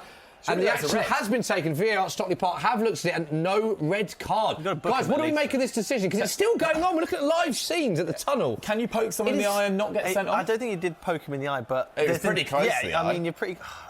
I don't know. Well, you're the first person to see that. What is your take on that? Should that have been sent off? Should it not? What do you make of it? I mean, maybe letter of the law should have been sent off. I wouldn't want to see it. I mean, it's stupid from Zaha. He knows he's going to get targeted at every game. He knows he's going to get like fouls against him. People are going to wind him up. He just needs to. If he wants this big move, like Clinton was talking about to Arthur, he just needs to keep his head down. He's such a talent, and he can't be getting wound up by Ward-Prowse at half-time for any reason at all. OK, well said, Will Brazier. Keep his nut down is what he said. Right, OK. Let's have a reminder of how our group bet is going. Let's see who has predicted football well. God. I went for Everton. I went for a home win. That is currently still going to plan. Only one goal in it. Clinton went Crystal Palace win. He's just disappeared. And it's currently Crystal Palace 0, Southampton 1, so that's not going our way. Will did call a Watford win. That is currently going to plan 1-0. Dave, still alive with his prediction, but we're only minutes into that game. Don't forget, that was the 8:15 kickoff. All the others kicked off at 7:30. James Wayne still in with that one. Yep. Away win. 0-0 on that. And Doogie, I feel, letting the team down more than anyone. Yeah, me and Clinton. Sorry, lads. Away 8-1 on that. Don't forget, full terms and conditions apply. You must be 18 plus. Please gamble responsibly. Doogie, let's go to you in social corner. So I've got lots of questions coming in on my phone. I'm not just being rude. James LYT has asked, this is to James, I think, what have you made of Laporte's performance in the first half? Has he looked a bit rusty? Obviously, he had that little interchange in the goal mouth. How's he played? Yeah, I mean, hasn't been vintage Laporte. We've seen a few mistakes, so but you can't expect him to come back from an injury that long and expect to be where he was before. Can't say I'm impressed, but I haven't been disappointed. Let's say he's been good, but no better than good. Nice. And another topical one from that game. Todd Bell has asked, surely Dean Henderson should be starting for England at the Euros. Do you think that's premature, guys? It's not a bad question because it's worth talking about it. Dave, I don't know if you've been seeing much of Sheffield United, but had the best of seasons, who is our current number one. You've got to argue, kind of man for man, Henderson is a better keeper and he's having a much better season. Yeah. And he was also a little bit younger. He played in the under-21s. A little bit taller. Yeah, he played in the under-21s in the taller summer as well. Yeah. Was the first choice Always keeper for important England. with a goalkeeper. This guy loves height. There we go. Mustafi has a little injury. Go on, talk us through. We haven't actually come to you about the game yet, Dave. How has it started? And is it a serious injury? There was half a chance for Chelsea. The ball was worked quite well, but Mustafi has put everything on the line there, including the midsection of his body to block the ball. So very brave challenge. But yeah, very open already. So good game so far. Good game. Would you take a point, Dave? This fixture? We have to win. You have to win. We have to win. Because the league table, or yeah. It's simple as that. Yeah. I think the thing is, if we weren't so, like, if the teams around us if they didn't keep dropping the points, and we could just concentrate on ourselves, that'd be fine. But because they are, there's always that bit of hope, right? So like, I kind of want us to. It's the hope.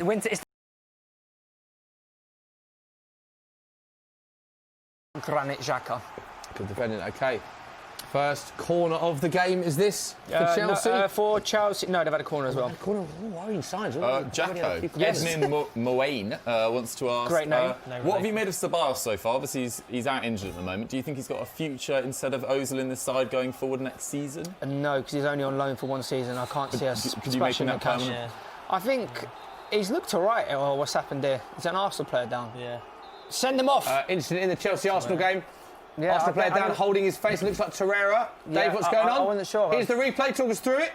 Shoulder. Yes. Oh no, it's a bit of a push up from Azpilicueta. I've seen he's given. He's given. You're very biased.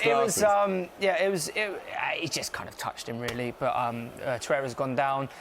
I don't even think the referee will even be looking at it, to be honest.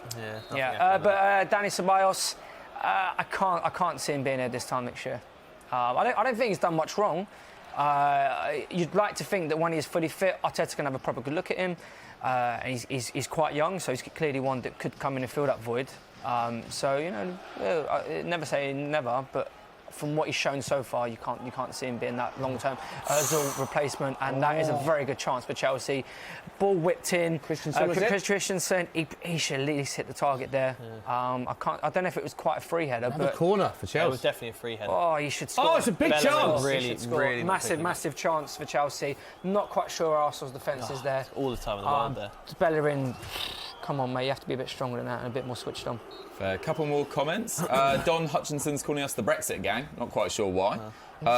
Matthias Probukska is saying, do you think, what do Man City need to do over the summer to get back to winning ways, title-winning ways, I should say? It's hard. I mean, we have got the personnel, we have got the manager to win the league, so not too much, really. I think try and find a player that we can securely have for a whole season at left back. I think it's a position that's just thrown up in the air so much.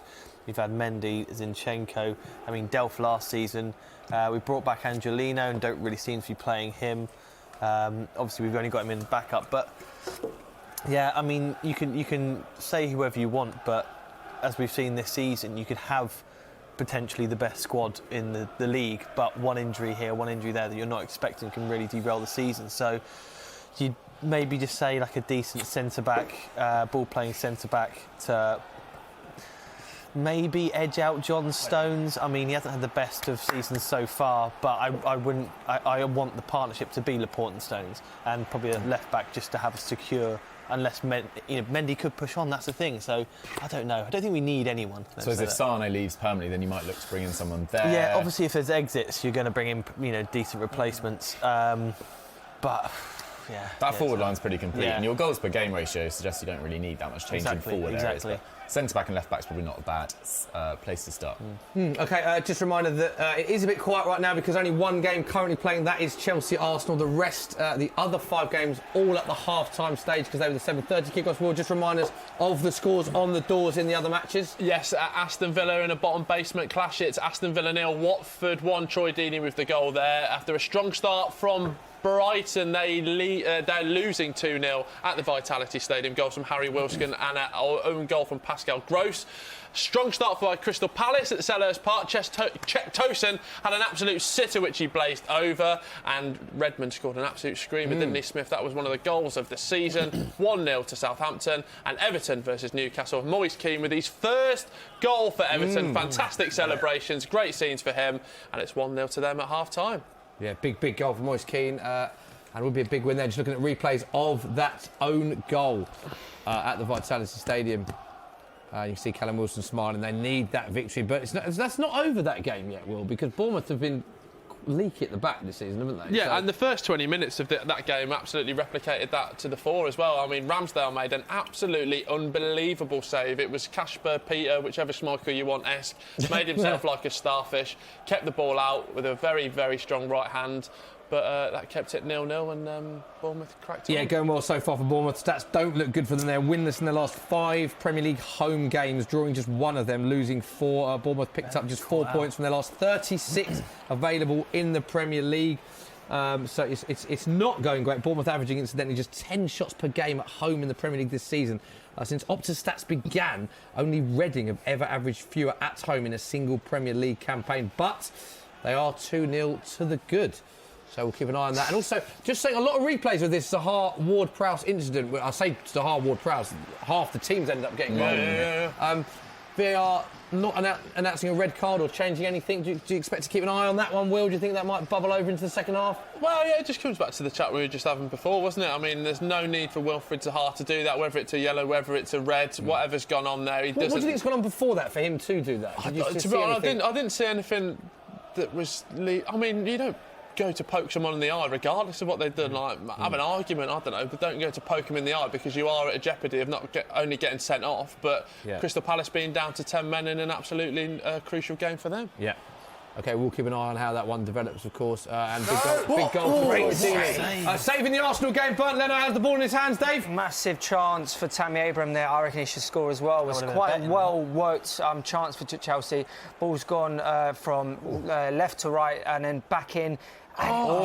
David Luiz again, he can't let an attacker have that much chance, that much time. Space, in the area. But Martinelli, Arsenal. Nice skill from Hudson-Odoi to get the ball over. Early in the Sheffield United game, don't know, he looks a bit ill. Just leant over, hands on his knees. Henderson, on the far end. That'd be worrying. Chance for Chelsea. Yeah, especially on the first half he's had. Close him down. Ball whipped in for Chelsea. The danger is cleared by Bellerin, who has got the captain's armband on today, Dave. And it goes behind for another Chelsea corner, my friend. Yes, that's all right. As long as they're not scoring them, it's all right, isn't it? You know. Interesting there, Dave. Hector Bellerin with a armband? Captain, Who would you like to see Who with was the Dave armband? Jackson, permanent Arsenal captain? Who would you Everyone's fit. Everyone's Jack available. Wilshere back in that You're role. the manager. You want Who'd someone you give the else? armband? You want somebody if else? everyone's fit, yeah. If everyone's fit, who do you want, Dave? Who Very you good said question. before? There's maybe a young defender who I think could be a future Arsenal Yes. captain. His name's Rob Holding. Yeah, we know you're a big fan of Rob He's Holding. there for the next 10 years, you know, build that defence around him. Just like when Fergie said Phil Jones could be an England captain. Well, are you comparing me to Alex Ferguson? I'll take it, mate. Your That's a leadership great qualities. Oh, chance of Chelsea again. It seems to be all Chelsea. And it's punched over the bar by Bernd Leno with an effort from Callum Hudson-Odoi, who is running around to take yet another Chelsea corner, Dave. I'm not sold on Hector Bellerin, you know. You're not? I reckon he's one more injury away from that's basically the end of his career. He's Look at taken. this replay as well. Just seeing if Leno got fingertips to it. Don't Nah, think he didn't. I That should be a goal kick. the I think bar, it though. clipped the No crossbar. way. Goal kick. It is a goal kick, which Dave is applauding. He didn't actually see clearly for that replay, but you agree it was a goal Definitely kick. a With goal your kick. Arsenal hat on. Yes, it was. Come on. The referee's done a stellar job there, mate. It's nice to see Hudson-Odoi come into a bit of form as well, because obviously he had that long-term injury, then he came back and started quite well, then went through a bit of a dry patch, and Chelsea fans were, I thought, unfairly getting on his back. He's so young. But he's played really well in the last player few that age matches. is ridiculous. So, yeah, lay off him, Chelsea fans, I think. Interesting stats to bring you from the Chelsea-Arsenal game. Chelsea looking to complete the Premier League double over Arsenal for the 5th time. Only Liverpool and Man United have done this against the Gunners on as many as 5 occasions. Arsenal winless in their last 7 Premier League away games against Chelsea. However, no team has won more Premier League away games at Stamford Bridge than the Gunners, so which suggests that we're in for an exciting game, Dave. Oh, it's either exciting, way.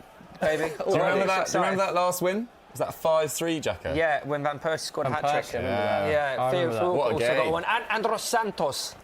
Yeah. Yeah, he remembers that like it was yesterday. What a I waste of remember space he was. Arsenal winning just one of their last 10 away Premier League games, though, Dave. Was that, mate? Sorry? Arsenal winning just one of their last 10 away Premier League games. Yeah, it's not great. But I'll be honest, there's a few like draws in there. If we had a few more wins in there, we'd be set. And also, if there was no VAR, apparently we'd be 7th for the moment instead of 10th. What a season that would be for Arsenal, yeah. So All would be yeah. well if Arsenal was 7th, eh, Dave? Well, it'd be a lot better than 10th, wouldn't it? Teams are back out, Dave. Any games kicked off? I'm presuming that wasn't just for the teams out. Something actually happened in the game. Teams are out! No, Everton going strong straight away, and I think it was Calvert-Lewin with a near-post effort, which Dubravka saved, but a strong start again by Everton in the Ancelotti revolution. Corner for Bournemouth, could they make it 3? Cleared away by Webster. OK, so all the games back underway, and notice that the cameras are focused on 2 men at Selhurst Park, James Ward-Prowse and Wilfried Zaha. Any updates to bring us from that? No. Zaha still doesn't look happy, does he, Wilfried Zaha? They were zooming in on the tunnel in Crystal Palace, and there were some strong words said with one another, the Crystal Palace team, but I don't know if that was linked. And if there's one tunnel you don't want to be in a conflict with, it is Selhurst Park. It's a very narrow tunnel. Very narrow. Very narrow tunnel. The insight that we give you on that, there's a very narrow tunnel. But if I was Hasenhuttl, just putting my manager's hat on for a second here, I'd say get into Wolves Zaha first 10-15 minutes, put a challenge in, Sunday league, see what his anger levels are like after that half time, because he did look ready to blow going down that tunnel. So see if you can wind him up, get a red card, could prove crucial on their search for this victory. Another goal for Will Brazier. What happened, mate? Yeah, Wilfried Zaha involved already. He's not been wound up, which Doogie would like to see there. But Coyote with the ball, I think it was Zaha with the ball at the back post, and Tosin with the headed effort, which I personally think he should have done a lot better with. But who am I? I'm just a mere mortal. Nice. There we go. We've got a question in from Phantom Gamer. OK. They have asked Jacko, what areas do Arsenal need to focus on in the summer? I asked this to James earlier. I want to hear for Arsenal. Who do you need to sign? I think probably the defence. I think we need a new right back. I think I'm not as concerned about the centre half because we've got that young French kid who's on loan at Saint Etienne. I think we need a long-term replacement for Ozil. I think we need an honest conversation with Aubameyang and Lacazette. If they are going to sign new deals, then obviously we'll. Sorry, Will found that very amusing. Honest conversation. No, it's true. I just was mentally picturing an honest The nice conversation. conversation. If they're not going to sign new deals, then obviously we need to replace our forward line. And he's getting old as well, isn't he, Aubameyang? Yeah, he's still top drawer, isn't he? So, but he never ever gets injured. I don't want to just jinx him, but I don't think he's had a injury since he's been Could you Arsenal. you could still cash in on him next year, couldn't you, for like fairly big money? Yeah, I guess we could probably still get at least 50 million for him. Yeah. I would say, but I'd prefer to try and keep him.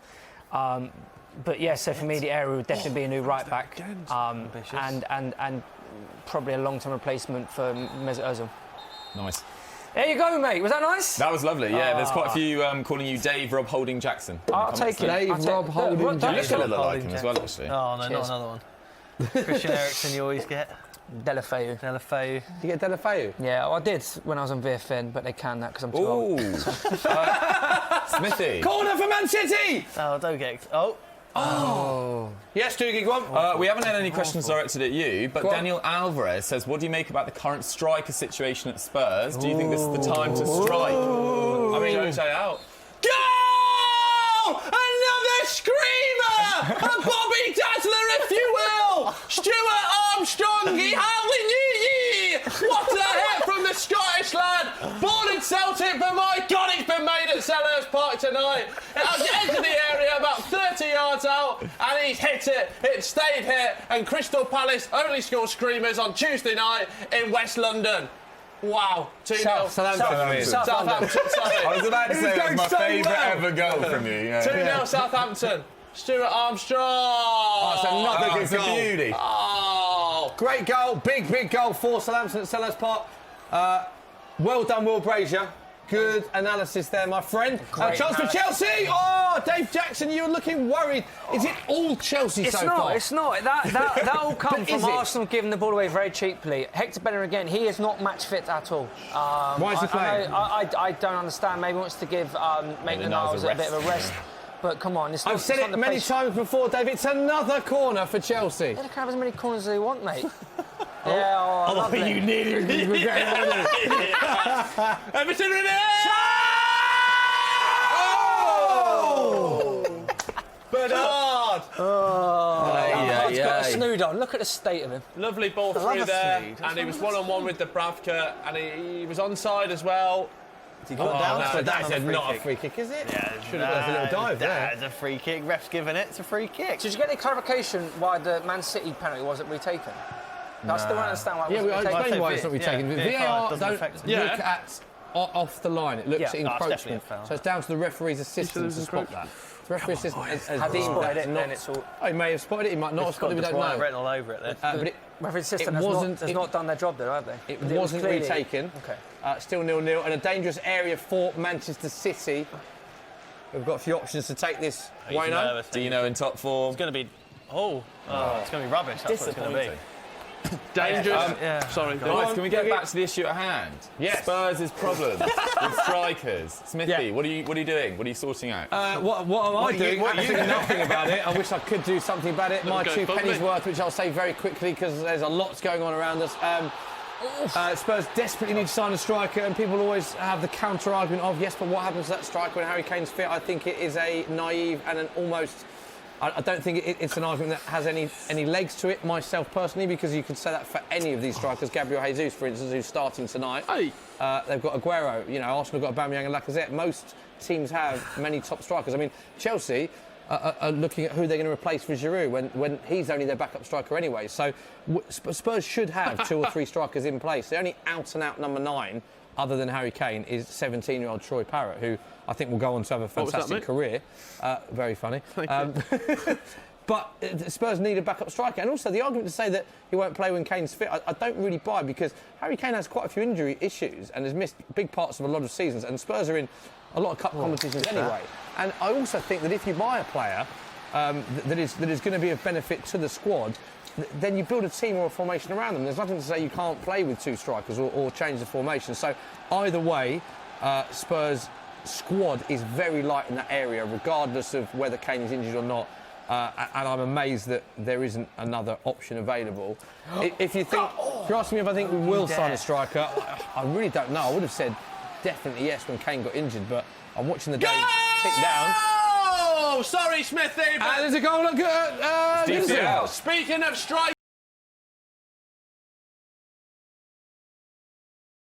we're saying it should be in the England squad. Ball was down the left-hand side, and it's a left-footed. What the hell has Mustafi just Go done? on, go on. Oh, what a recovery. What's happened? Penalty? Penalty! Dave Jackson has just applauded Is Mustafi still an Arsenal player? Red card for Louise. Dave, careful of the sets, careful of the Sky Bet pillow. Oh no! Dave, we can give us a close-up of Dave Jackson here right now if you want, just to reiterate what every Arsenal fan is. Just down the camera, Dave, sum up your emotions, please. Oh, fuming, mate. Agent Louise. Just explain what happened because we didn't see it. Go on. Well, Mustafi's got all the time. He should just take his time. Oh, it's rubbish. And he just played Leno and David Luiz into massive trouble here. David Luiz has tried to recover. Just let him score, you idiot! It's just stupid. That is so bad from Mustafi. Tammy Abraham takes it round the keeper. And David Luiz going to recover against his former team. Brings down Tammy Abraham. The ref points to the penalty spot. It's yellow, though, isn't it? So it's definitely. Could that be a red? That is a red. He's off. Confirmed it is a red card for David Luiz against his former club. And look at the Chelsea fans. The reaction to that. Oh, it's unfortunate. Bless him. It obviously will be checked.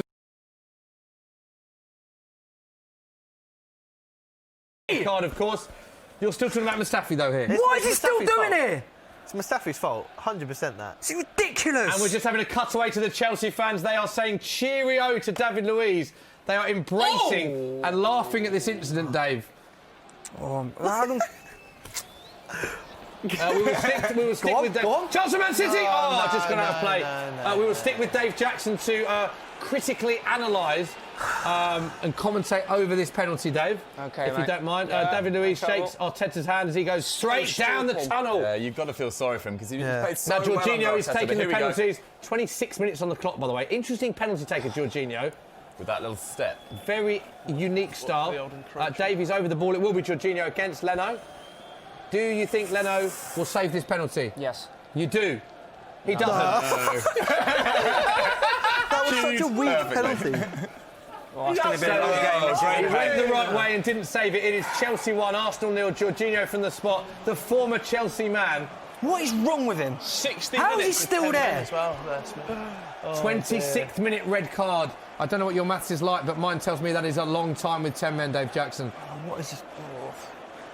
Went the right way. It is 1-0. Let's get some comments from Doogie. Do you want a call to action for any Dave Jackson fans? Yeah, everyone get their abuse in for Jacko in the comment section. Remember to subscribe to Football Daily and Soccer AM as well. Get those questions flying in. Well said. And Baba Yang wants to know... The Aubameyang? Wow. No, Baba Yang. Wants to know, Dave, who would be... you're probably not in the right headspace for this, but who would you want to bring in as a centre-back replacement for Mustafi in the summer? Anyone? Well, The camera work here has been phenomenal. Camera work here, by the way, it's brilliant.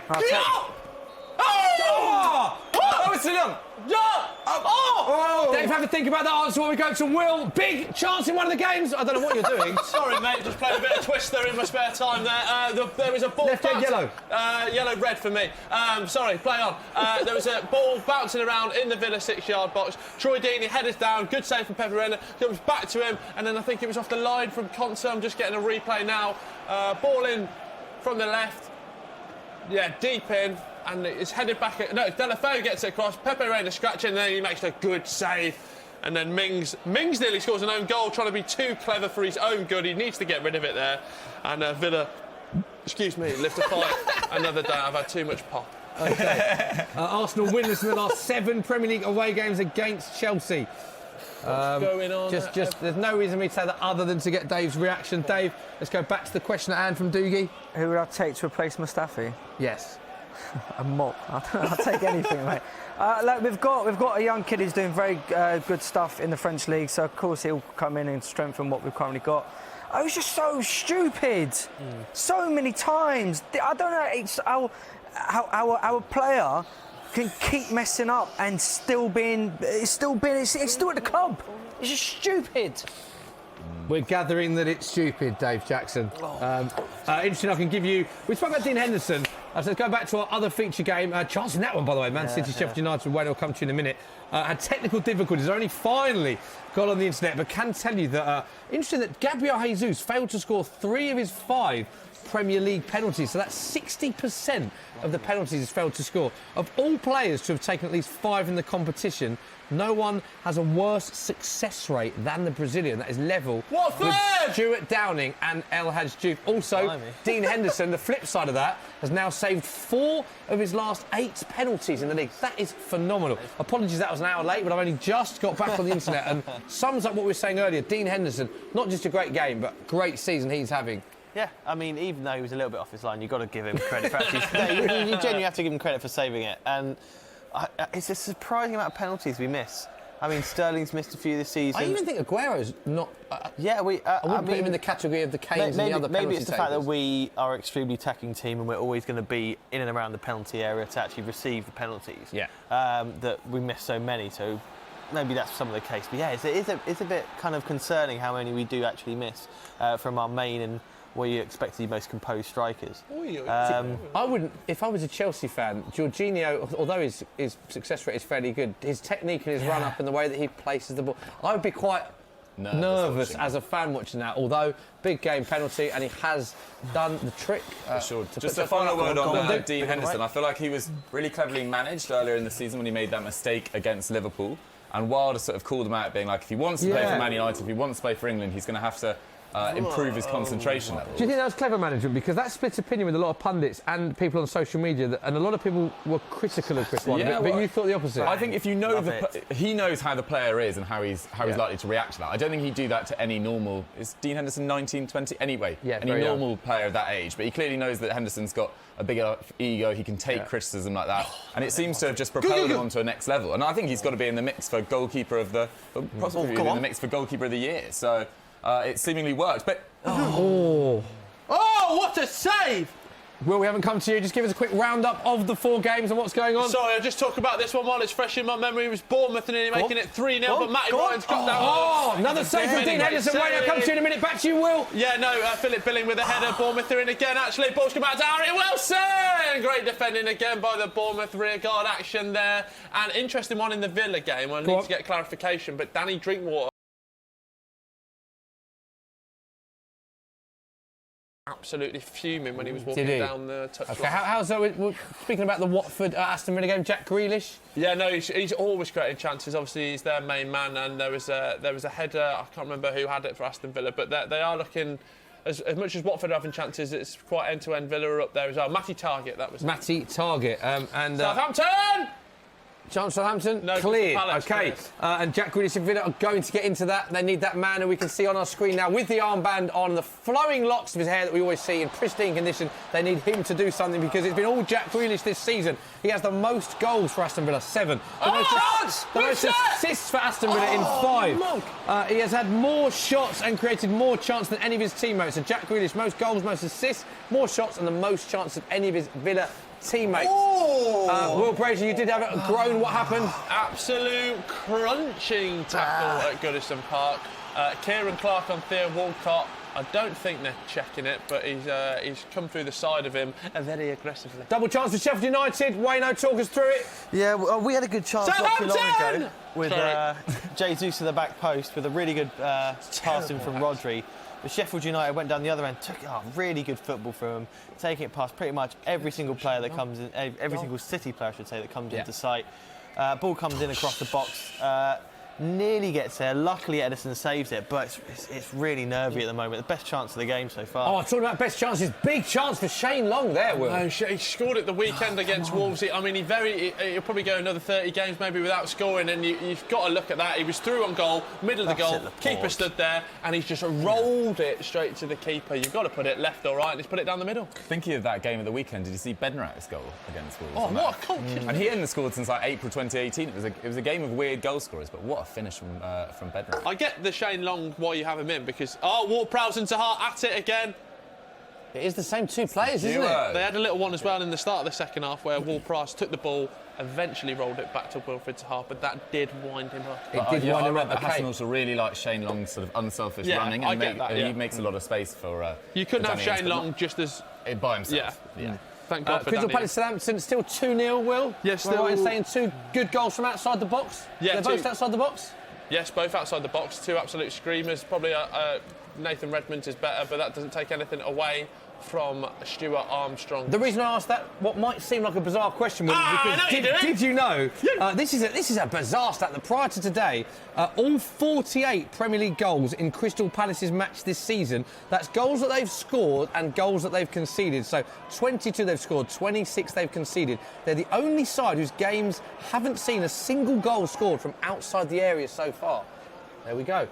But that's over now, isn't it? That's a great stat. It's a very peculiar stat, isn't it? I was just trying to think of anything that was near being outside of the area, but... Oh, Ramsdale again, Smithy! I'll tell you what, I know they're 2-0 down, but... Sorry, they're 2-0 up, aren't they? So he saves them even more important. He just took another one. Chance for Man City, Wayno! Wayno, Sterling talks about his performance today. Obviously, we all agree he's a top player, but the things that we've seen, he had a half chance he missed earlier, blazed that over the bar. It doesn't seem like this is the Raheem Sterling A-game we're watching here. I mean, he's a little bit out of form. Definitely making the wrong choices in this. Getting the ball in the penalty area on the right-hand side and just blazing it. Just really bad decision. Just boots it. I don't even know if it was a cross or a shot or whatever it was awful. But we've seen some bit in Aguero ready. Looks like he's definitely coming on, doesn't it? We're not happy with the way we're playing up front, so get Aguero on, hopefully. Who would you take off for Aguero? It's tough. I think, I don't even know if Fernandinho's still on the pitch. I think he's gone into the defence. I don't know, it's quite tough because there's been quite a few players who haven't played amazingly. You could see a straight swap for Jesus, but you could easily see Sterling coming off. And go with both of them. I mean, Riyad Mahrez hasn't been great either, so it's any one of the front line really could come off. Or maybe we could take out Fernandinho and just really go for it. And a quick word on Sheffield United as well, because we've come to you to speak about Man City a lot. I feel like we should talk about Sheffield United as well. Looks like they've once again set up very tough to beat. Extremely organised. Really, really played well today. We haven't really given us many clear-cut chances. The ones we have had have genuinely been like kind of lumps into the box and somebody getting on the end of it. But yeah, full credits in the way they've played. They've been completely organised, made it really, really tough for us to do anything silky in this game at all. Yeah. Great season for Sheffield United. Wilder, Lundstram, Fleck, McBurney, so many the players. Mousset, great shout, performing really well. We haven't heard from Dave Jackson for about 20 minutes actually. Dave, I don't know if you're aware, but David Luiz has now given away 3 penalties in the Premier League this season. Take your time, pick someone out. We'll let you finish this. Half chance for Arsenal, Pepe. It's got what the flip. Back to Bellerin, ball whipped in. Unlucky. Danger is still not cleared.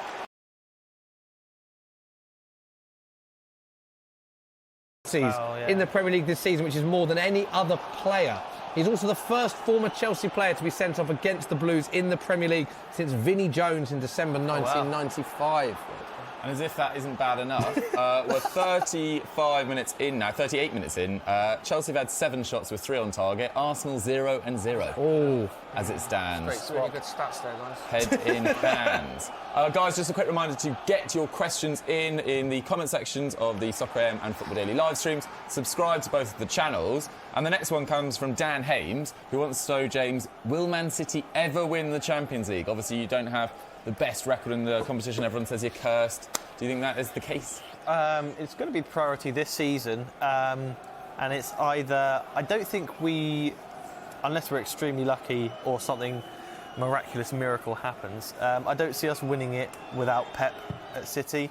I think this is kind of our only shot. As I think I might have said it on this, City are going through their best ever period, and I don't really think it will get as good as it is. So it's either this year, next year, or we'd have to be a very lucky team to get it, in my eyes. So it's now or never. Pretty much.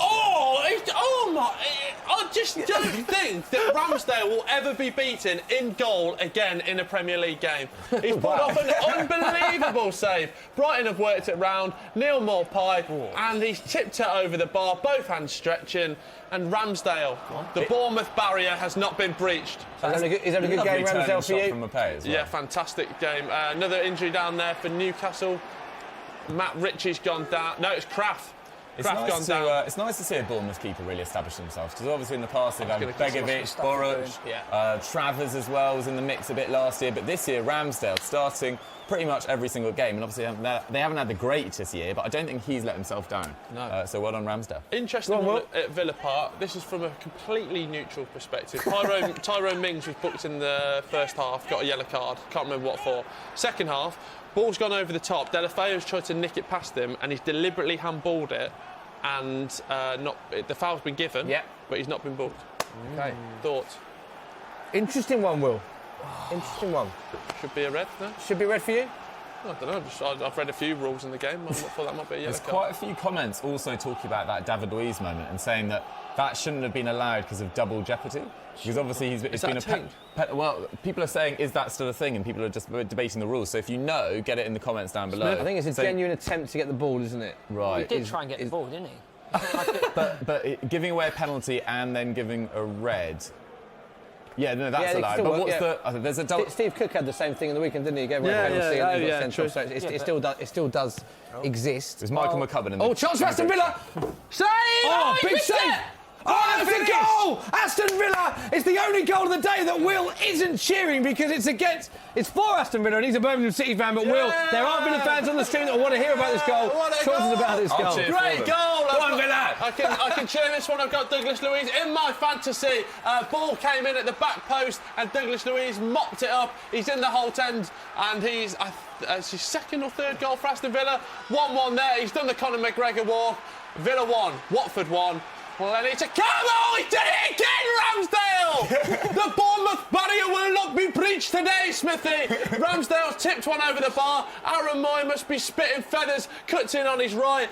It's going in, and he's tipped it over at the last second. Why do you have Douglas Luiz in your fantasy team? That's so random. Have you seen how many points he scored in the last 3 games? He's on the bench. Third Premier League goal this season for Douglas Luiz. Just having a look at the replay here. Ben Foster paying it. It's a very good first save from Ben Foster, it has to be said. But there is Douglas Luiz, left foot, cultured, back of the net. Keeper can do nothing to stop that, and it's another good performance from Ramsdale, fresh from the interview I did with him last week, which will be on Saturday Social this Saturday. There we go. Show, mate. Thank you very much, Will. Cheers. Doogie, back to you on Social Corner. What else is going on? Yeah, Matt Cole has clarified my confusion earlier. He says double jeopardy is just for goalkeepers. Was the rule that I was getting confused about. Nice, cheers. Joshua Tracy wants to know, is the Premier League getting worse? We've obviously seen the traditional top 6 sort of decline, or at least stats-wise decline this year compared to previous years, but Man City and Liverpool have changed the game in recent years. Do you guys think the Premier League is declining in quality? An English team as European champions, you have to say no, wouldn't you? And 2 in the final, 2 in the Europa League final as well. I think it's it. I'll tell you what is getting worse, Mustafi. Mental. Go on. Sheffield United! Oh, it's a big chance for Sheffield United, Wayno. Well, I'm very Heart happy in that your didn't mouth go there. in. Yeah, I don't know who's going for that, but they should have scored. Ollie McBurney, I think it was. Yep, Ollie McBurney stretches his leg out as the ball comes in from the left.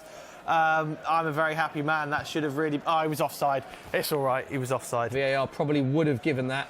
They would have calibrated the lines, it looked like it, but at the time, Great use of the Bernie's trying to bend his run. Oh, God. And it is Gaza, isn't it, in Euro 96, just can't quite get the ball, except not in as high profile a game. But it's like, some would argue maybe it is. Maybe it is, yeah. 0-0, all to play for. So 20 minutes left just to confirm the 5 games that started at 7:30, which are Aston Villa, Watford, Bournemouth against Brighton, Crystal Palace against Southampton, Everton against Newcastle, and of course, Sheffield United against Newcastle. We are in the 72nd minute of those games. Still lots to play at Stamford Bridge, which is Chelsea 1, Arsenal 0. Still in the first half of that, although the half-time whistle will be blown in the next couple of minutes. Will? Yes, I've forgotten what I was going to say. Come on. I'll pick it up. JB wants to know, do you think Wolves can push into That's it! Goal for Man City! Oh, I'm so happy about that. Is he onside? Yes, he's onside. It's Sergio Aguero came on for Gabriel Jesus. Wayno, talk us through your emotions. I've lost it.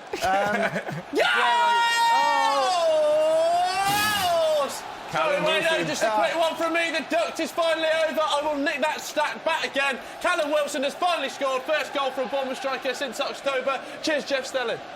There we go. So Callum Wilson has the ball in the back of the net. It's 3-0, all going well for Bournemouth. Oh, Definitely onside. Definitely the goal stands. Sergio Aguero. Interesting sub, Wayne, when it happened, because someone was surprised that Jesus coming off. Yeah. But seems to be a good sub because he won the lot. For me, it was more of a surprise that Jesus was starting, considering how good form Aguero's in. Yeah.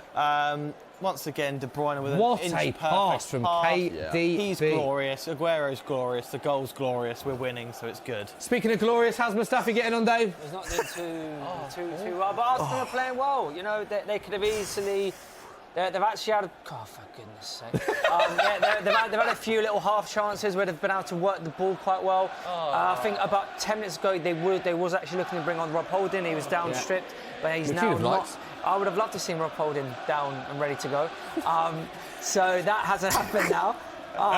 So I think he just wants to get to half time at only 1-0. Maybe we'll try and go again in the second half. But just come on. We've mentioned a lot of substitutions and how they played effect. Gabriel Jesus was one coming off for Sergio Aguero. Another substitution we've got to mention, Clinton Morrison coming off for Dave Jackson. I feel like they both offered different things, played in different roles, but both been brilliant nonetheless. Yeah, should be fantastic. It's something that you've changed the position, but it still works. Yeah, no, Dave plays nicely off Clinton. Go on, Will. Just one for Bournemouth. If they get the win today, which is obviously a fantastic 3 points for Eddie Howe, they've got Aston Villa at home next, then Sheffield United away, and then Burnley away, which I'm not going to say it's obviously not 12 points, but they're 4 games where they could pick up points and maybe look to get a bit of a rejuvenation on the go-do-get. No, nice. No, noise. Nice. Talking of rejuvenations, though, Kieran Behan wants to know, do you think West Ham are too good to go down? Commonly used phrase, do you think they're too good? Nobody's too good to go down. Yeah, okay. No, words out of my Been in mouth. the Championship. Some of the players, you'd be surprised how poorly they are playing. David Moyes, great manager. But yeah, I mean, if you're playing badly, no matter who you are, if you go down, you deserve to go down. Off the post. The thing that they say is they always say the league table never lies and that the best team always wins. Here we go, fisticuffs down at Selhurst Park again. I got interrupted. There's 2 things going on. Dave, let's go to you first in our feature game. Big moment. You're appealing for a penalty for Arsenal. No, it wasn't a penalty, but the ball was played over the top, and the Chelsea's defender, I think, has whacked him off his hand. If it has hit his hand, then it's definitely at least a yellow and should be a free kick. Where's the VAR, Smith? Where's the VAR? It is in action, so... It bloody better be, mate. I'm allowed to say bloody probably. Careful, what's your language? Mate, that's not what I wanted to say, mate. Okay, another interesting one of your games. The half-time whistle has gone at Stamford Bridge. It is Chelsea 1, Arsenal 0. I know what you're having a go, Mustafi. Get surrounding the ref, not happy. And Xhaka surrounding the ref. Arsenal not happy. Jorginho with the only goal of the game to make it 1-0 for Chelsea. Arsenal players surrounding the ref. Pepe, Lacazette, Bellerin, all surrounding the ref. Not happy at all. And Mustafi doesn't look happy either. Looks more upset, I would say. Is probably a more accurate expression I would use. Doogie, what are people saying? A lot of Arsenal fans or Chelsea fans on the stream? Yeah, Omi G Gets Us wants to know who's been the star players for Chelsea so far? Jorginho's played well. Yeah, a lot of people will talk about Jorginho. Callum Hudson-Odoi looks like he's been quite lively. I've only seen glimpses. Chelsea's definitely the better team. You'd expect that with the extra man, but it's just you go away to one of these top teams and you just do something so cheap. It's just so unforgivable. It's like you're just setting yourself up to almost failure. And it's Man City!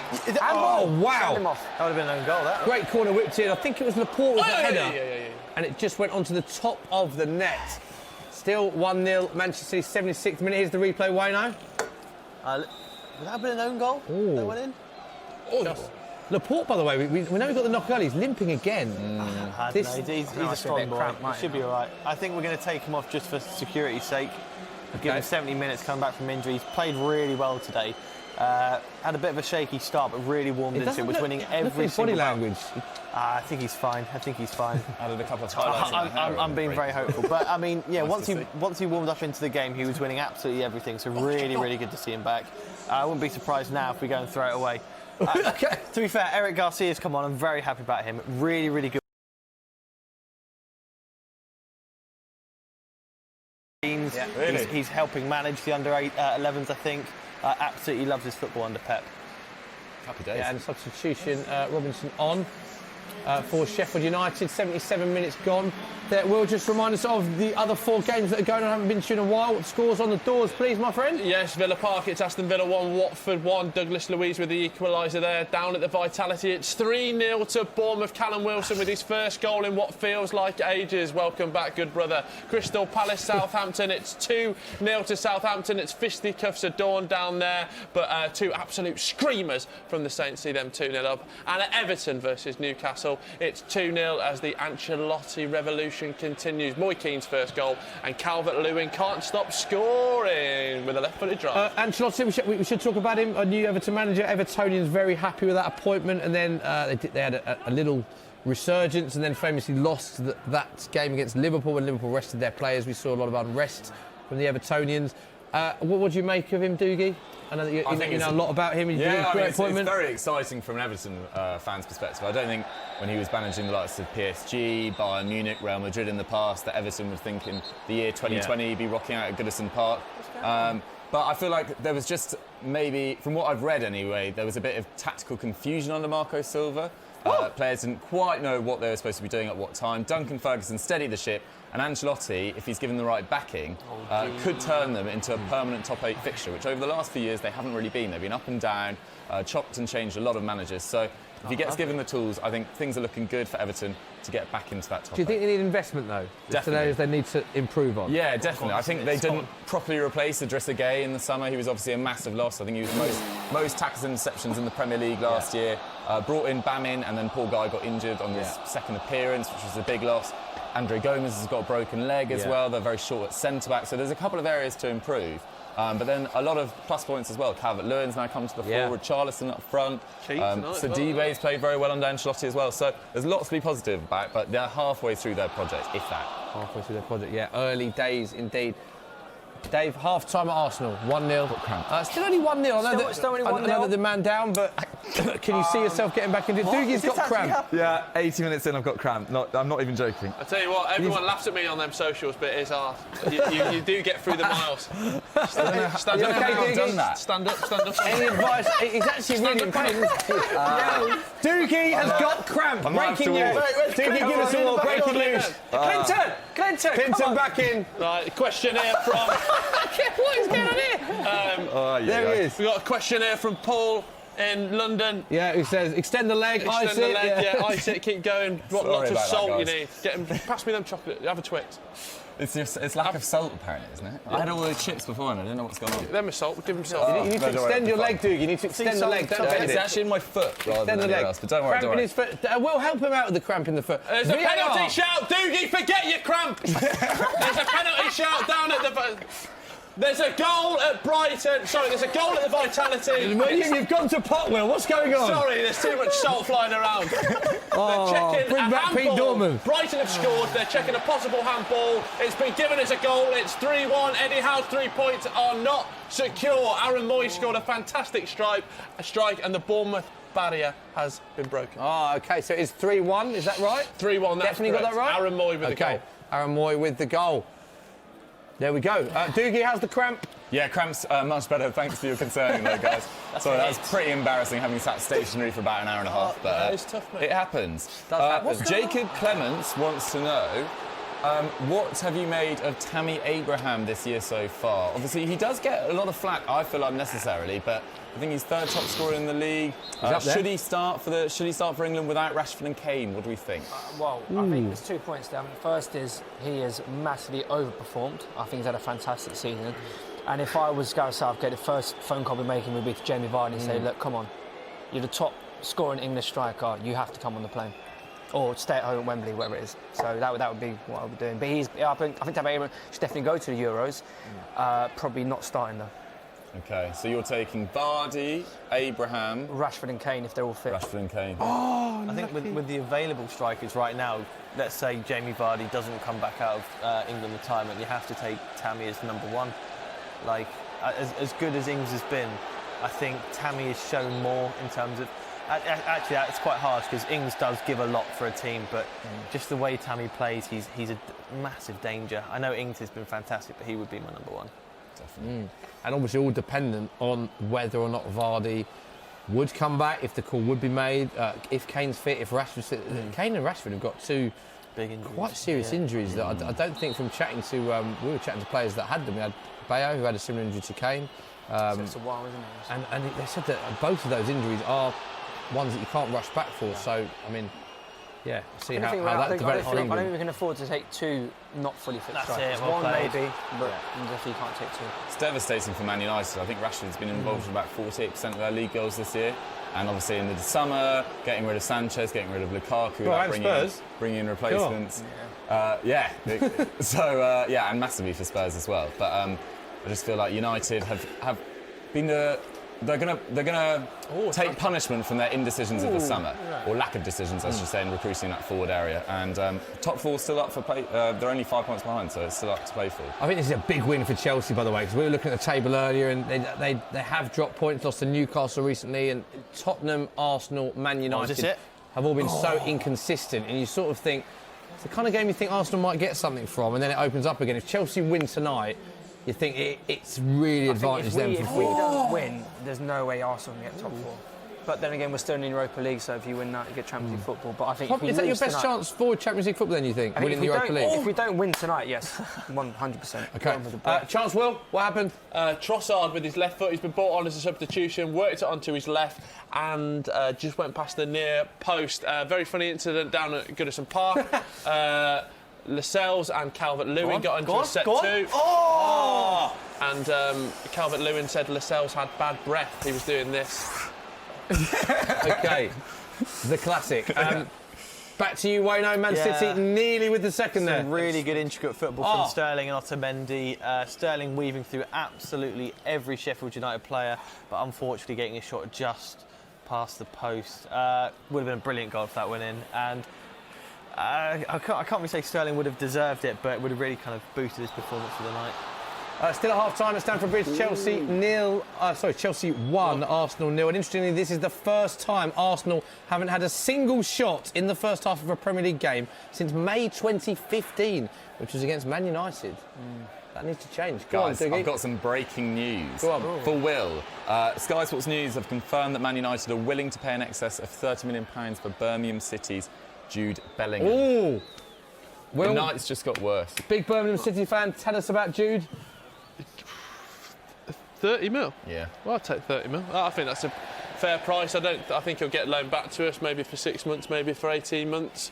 30 mil for a 16-year-old. I mean, he could be an absolute baller at Man United, but I'll definitely take 30. And £30 million in the league, you're in the Championship. There's a lot that can be done with that, isn't there? Is that what you're looking at? Investment for the club? I think the common misconception is that we haven't got money to spend. We have. The owners just spend it absolutely terribly. So this money obviously gets certain parameters off our back, and I'll take the money and run. And as we've seen glimpses of him, I know that when it was linked last week, we immediately contacted you because I know that you've spoken about him for many weeks now. How good can he become for you, or is it too early to say? I think the biggest compliment you can pay him is he's 16 and physically, that Dave, you know from watching him as well, he doesn't look out of place. And in the Championship, obviously, it's improved vastly in football quality, but the physicality's still there. And you look at Dele Alli when he was at Milton Keynes getting, 200 games under his belt at that young age, and that's saw him kick on. So I think if Jude can get those sort of amount of games, I think he'd be a great asset for Man United in the future. It's not often we get linked with these big transfers anymore, little old Birmingham. Thank you for the money, Man United. Thank you for having us. There you go. So Will, not as disappointed as we thought you might be with that news. Well, he's obviously going to go, isn't he? It's just when and where. So if you get 30 million for him now, I mean, that could potentially buy 2-3 fantastic players in the Championship. I think there's also a danger that you leave so early in your career. I mean, there's been so many high-profile Championship players. I think back to the likes of John Bostock back in the day, and really high-profile talents that sometimes go too early in their development, and then because it's going to be so hard for him to start for Man United. Then is it better for him, to stay for a few seasons, do you think? And well, I think if they say if they were to loan him back for 18 months, I don't think anyone would raise an eyelid at that. So I think if we can get him back, definitely for the end of the season and for next year, I think that benefits everyone, Birmingham and Manchester United. Heart in your mouth moment there, Wayno. Yeah, Rodri giving the ball away in our final third, but luckily Otamendi was there to kind of mop it up and just boot it away. Decent bit of play this from Sheffield United. They've had the ball for a good few minutes now, and we haven't really created too much in the last 5 minutes, but it's still a nervy game. I mean, I'm not ruling Sheffield United out of this. Chance, Sterling. There's a few questions. Just briefly touching on that Jude Bellingham. A lot of people haven't seen him play as much as you have, Will. What sort of type of player is he? Well, he's played 3 positions for us. When he first came in, he played striker, then he played centre attacking midfield, and now he's been like a box-to-box midfielder. So, and has he excelled in all 3? Has he seemingly got a best position? I think he's excelled, and that's not just because he's a 16-year-old. Oh, Villa nearly scored. He's excelled because he's been brilliant in that position, no matter what age. So, his finishing's absolute. He's a very instinctive finisher. The goal I saw in the flesh against Leeds was that. The one against Cardiff at the weekend. So he's very athletic as well. Be the one, but then he's got the legs for up and down in midfield as well. Nice. Go on, Thanks push, for the push, intel. push. Here we go, Will. Go on, Morris. Chance for Man City. Shoot. No. Wow, no. lovely feet. Ooh, well read. Still 30 minutes. We've got another question in. Well, it's more of a comment. It's from Gurpreet Diol, who says #back to Highbury. But I want to know, Dave, what do you most miss about the glory days? Oh, well, like winning, wasn't it? You know what? I've actually thought a lot about this over the last couple of years. I think the biggest mistake I think we made was selling Patrick Vieira. I think like he was the club captain. He knew how to win. The amount of games I used to see him as a child, just say, rather be Stephen go, right, we are not losing today. We might not win this game, but we're not going to lose. I think with the moment, and in fact he was the captain as well, and I don't think he was ever properly actually replaced. I know we had a young Cesc Fabregas coming through, but he was a young Cesc Fabregas, I think the biggest mistake was letting Patrick Vieira go. I think it was absolute criminal. And we look back now, we haven't won the league since Patrick Vieira was at the club. I can see the pain in your eyes. I think there would have been times that if Vieira was still at the club, we probably would have won the league potentially in 08. And that much difference, do you think? That influential. Can we get some violins in the studio, actually? Yeah. That's what we're really missing. No, but I just miss a lot about the glory years, mate. What did you make of the Wenger comments recently about we lost lack of soul? Yeah. Well, Campbell the point of all, I mean, the point of moving to the Emirates Stadium was for us to be able to compete, and we haven't properly competed. So what was the point? I don't think the way that our financial planning went, I don't think we realised how much the TV money was going to actually increase. Because if you look at it now, Premier League teams don't actually need to fill their ground for it to that much affect the actual wage bill. Because you get so much money from the TV rights. So I think if we'd have realised that was the way that the financial system was going to go, then I think we probably should have stayed at Highbury. Chance for Villa to nick it late on, Will. Yeah, Grealish. As the danger cleared. Running down the left-hand side, the ball was bouncing around in the 6-yard box, but ultimately it was cleared to Watford. Oh, what a tackle! I think that was Conser there, sliding in and win it back. It's very end-to-end. Both teams need the 3 points. And here's Grealish cutting in, weaving, wandering around, still Grealish! It's gone down. Cleared VAR. Nothing given. Grealish weaving in and out. At Bournemouth, to the vitality. ground. Smith just have to interrupt you No there. penalty given at Villa Park. They're checking but the will penalty. there be a penalty Sorry, at the vitality? Yeah, sorry. I think Nathan Ake's brought someone down in the penalty box. They're checking it. That would make it 3-2 with a matter of minutes left. And Eddie Howe must be so nervous right now. They've gone on a terrible run and they are currently 3-1 up. This would make it 3-2. Close them down. Just in a replay, that Grealish incident, I think they've got that one right. No penalty. Wasn't enough contact there. I don't think VAR will be overruling that. No, they're not. It's a corner to Aston Villa. Will, what is going on? Corner kick. Vitality. Corner penalty kick. or no penalty? No penalty. No penalty. Eddie Howe and Nathan Ake and all at Bournemouth in the home end breathe a sigh of relief. We've just kicked off for the second half. At Stamford Bridge, there's an injury straight away for an Arsenal player, Dave. What happened here? It was a bit of a 50-50 with Martin, and he's kind of come off worse. So he's in the sidelines. I don't think he's done anything particularly wrong there. It's just a 50-50. He's come off worse, and he's kind of slid into the hoardings really. But yeah, he needs to get back up and get running. It doesn't look like the Chelsea fans were helping him out there, shall we say? No. Just whack. Oh, it's not a whack. And we're in injury time. At Bramall Lane, Sheffield United 1-0 down. They've got a chance. Dying minutes. Who was that? Nervous times here. Oh, if that was Garcia. Yeah, it was Garcia. Fantastic from him. Really didn't do ourselves any favours there. Last few seconds of the game, giving the ball away in our own half. Should just keep it, get in the corner. Sheffield United have given us a really, really tough game here today. And I think we'll be very happy coming away with a win if we do. Big win for Pep Guardiola's men if they can get this one over the line. Closing minutes at Villa Park here. It's been all Aston Villa in this huge game. 1-1. Obviously, Watford have had the better form recently, but Villa need this at home. Chance for Watford, Will! Delafeu's weaving. Oh, good defending. So just to confirm, we're in the 92nd, 93rd minute of all of our games into additional time for all of our 7:30s. Will, is there going to be a late goal in any of these? Chance for Newcastle? I think the main one to keep your eye on is...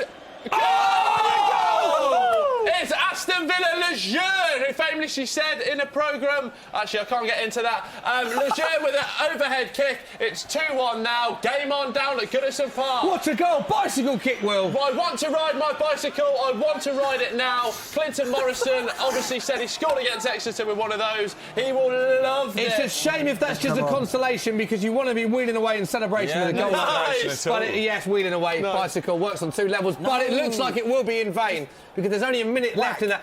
Oh, and another big chance for City. Yeah, blazed wide. We're just kind of playing with Sheffield United in their box at the moment. Ball passed out to Rodri outside the box. He's absolutely whacked it. And that would have been a beautiful goal. I love them kind of goals. It's one of them when you're sat just next to the goal, you just move out It's the way. always like a defender or a defensive midfielder. So, why and not? Dave Jackson is off his sofa with his arms on the table. Is it bad already, Dave? We've only played a minute of the second half. Come on, blow the whistle. Positive, you know. Come on. Southampton are in there. Shea Adams for his first goal. Sorry, it's Danny Ings. He scored Danny Ings, who is on. He was offside anyway, so it would not have counted. We're here at Villa Park, still looking for that. Both sides are absolutely going for it. Conte coming forward for Villa now. They're getting players more and more forward. I don't know. Newcastle are going long ball forward. It's like the Super Bowl. Hail Mary. Oh, try for Newcastle. Burn around. Off the post. Lissell.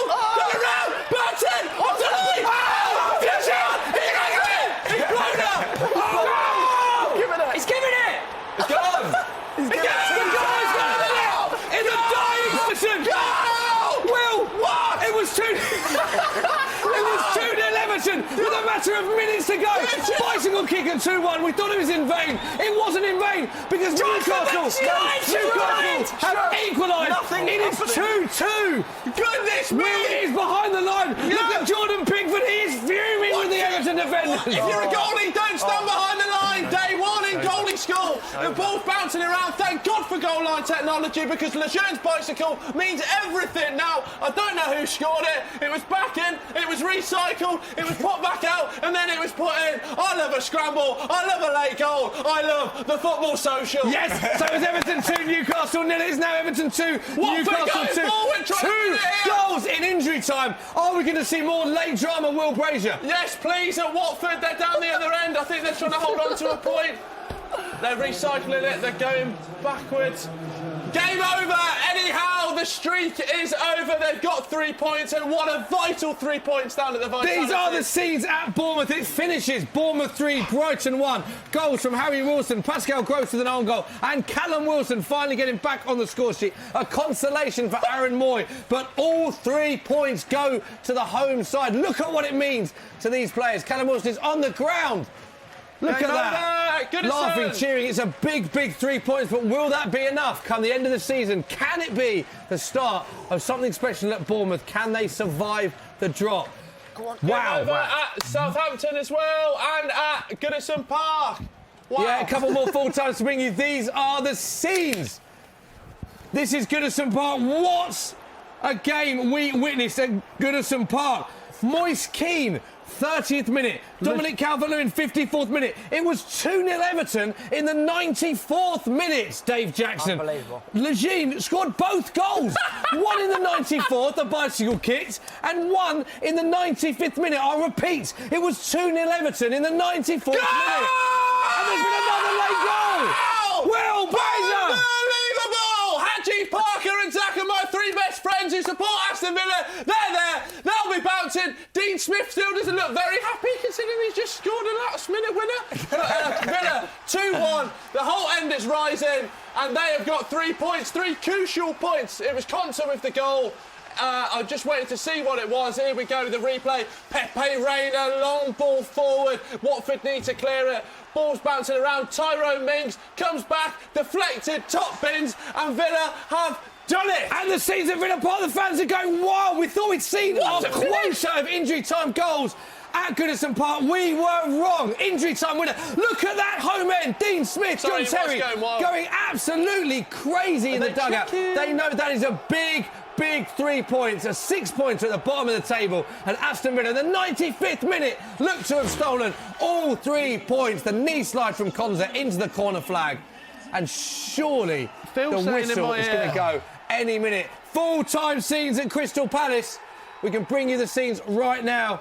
There are the managers embracing, and that one finishes Crystal Palace 0, Southampton 2. Another very, very animated manager, Ralph Hasenhuttl, running the length of the pitch to go and see the away fans. Nathan Redmond after 22 minutes, and Stuart Armstrong after 48 minutes. Big win for Southampton. Some of the teams down the bottom of the table having some big results. Southampton struggling for ages, winning. Villa, who've been on struggling form recently, winning. Bournemouth winning. Doesn't really help each other out, really, does it? But it's good for those 3 teams individually. And we need a breather. There's Zaha, we saw, was not happy in the first half, wasn't happy in the second half. Wow, what late drama. Loving the drama. Wayno, what a night. I mean, considering I was watching City the whole time, I feel a bit disappointed. Yeah, it was a bit of a dull game compared to all that. 2 goals, 94th, 95th minute, and then a winner in the 95th for 95th, 94th for Aston Villa. Wow, the final 7:30 game has ended. These are the scenes, and look at what it means to those Villa players and those.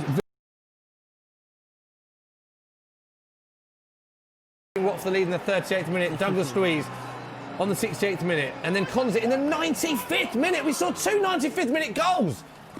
Incredible. And there we go, Dean Smith, big win.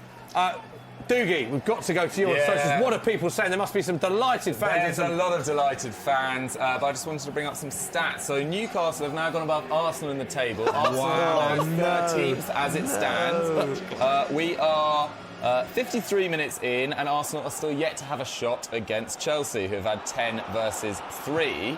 I want to know, Dave Jackson, how do you see the rest of the season going for Arsenal? Well, it's a long season. Look, there's a lot of positives, even from today.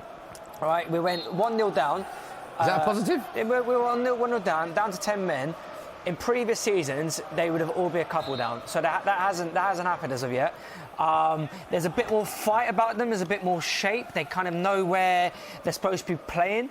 Ozil's about to come off now. I think he's just come off for Guendouzi. That's given us probably a bit more legs in midfield. You know, the game stands 1-0. We've got half a chance. We've got a lot of pace still on the pitch. You know. That's your positives, Doogie. You don't agree. You're trying to mug me off, weren't you? You don't agree with Zojek HD, who says that Arsenal could be relegated. Well, your man's an idiot. Okay. You can tell him that from me. I mean, you're only 6 points above it. Yeah. 6 points. Wow. So look, this game's not over yet. We're talking about relegation. And Villa and Bournemouth won tonight as well. 6 points. Not good. Points. Wow. Not good. Chance for Chelsea. Dave Jackson.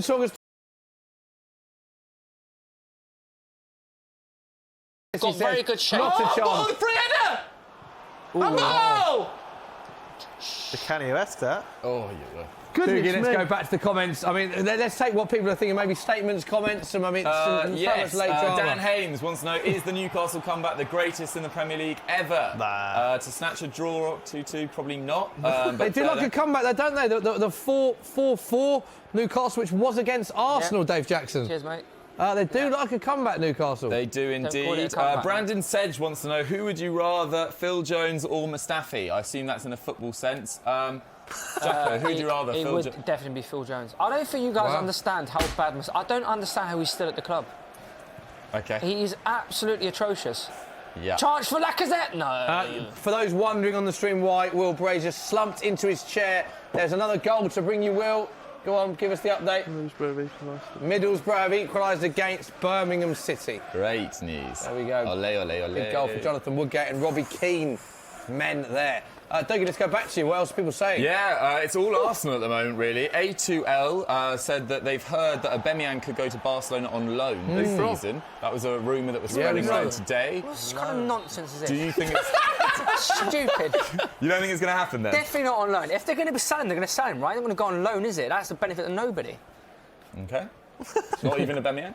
Why would that be a thing? He's still getting paid. We're getting paid now, is he? It's not like he's going to get into Barca's team, is he? Yeah. Opportunities to play at Barcelona don't come up too Suarez often. out injured as well. Champions League football. Relegation Suarez. battle or Barcelona?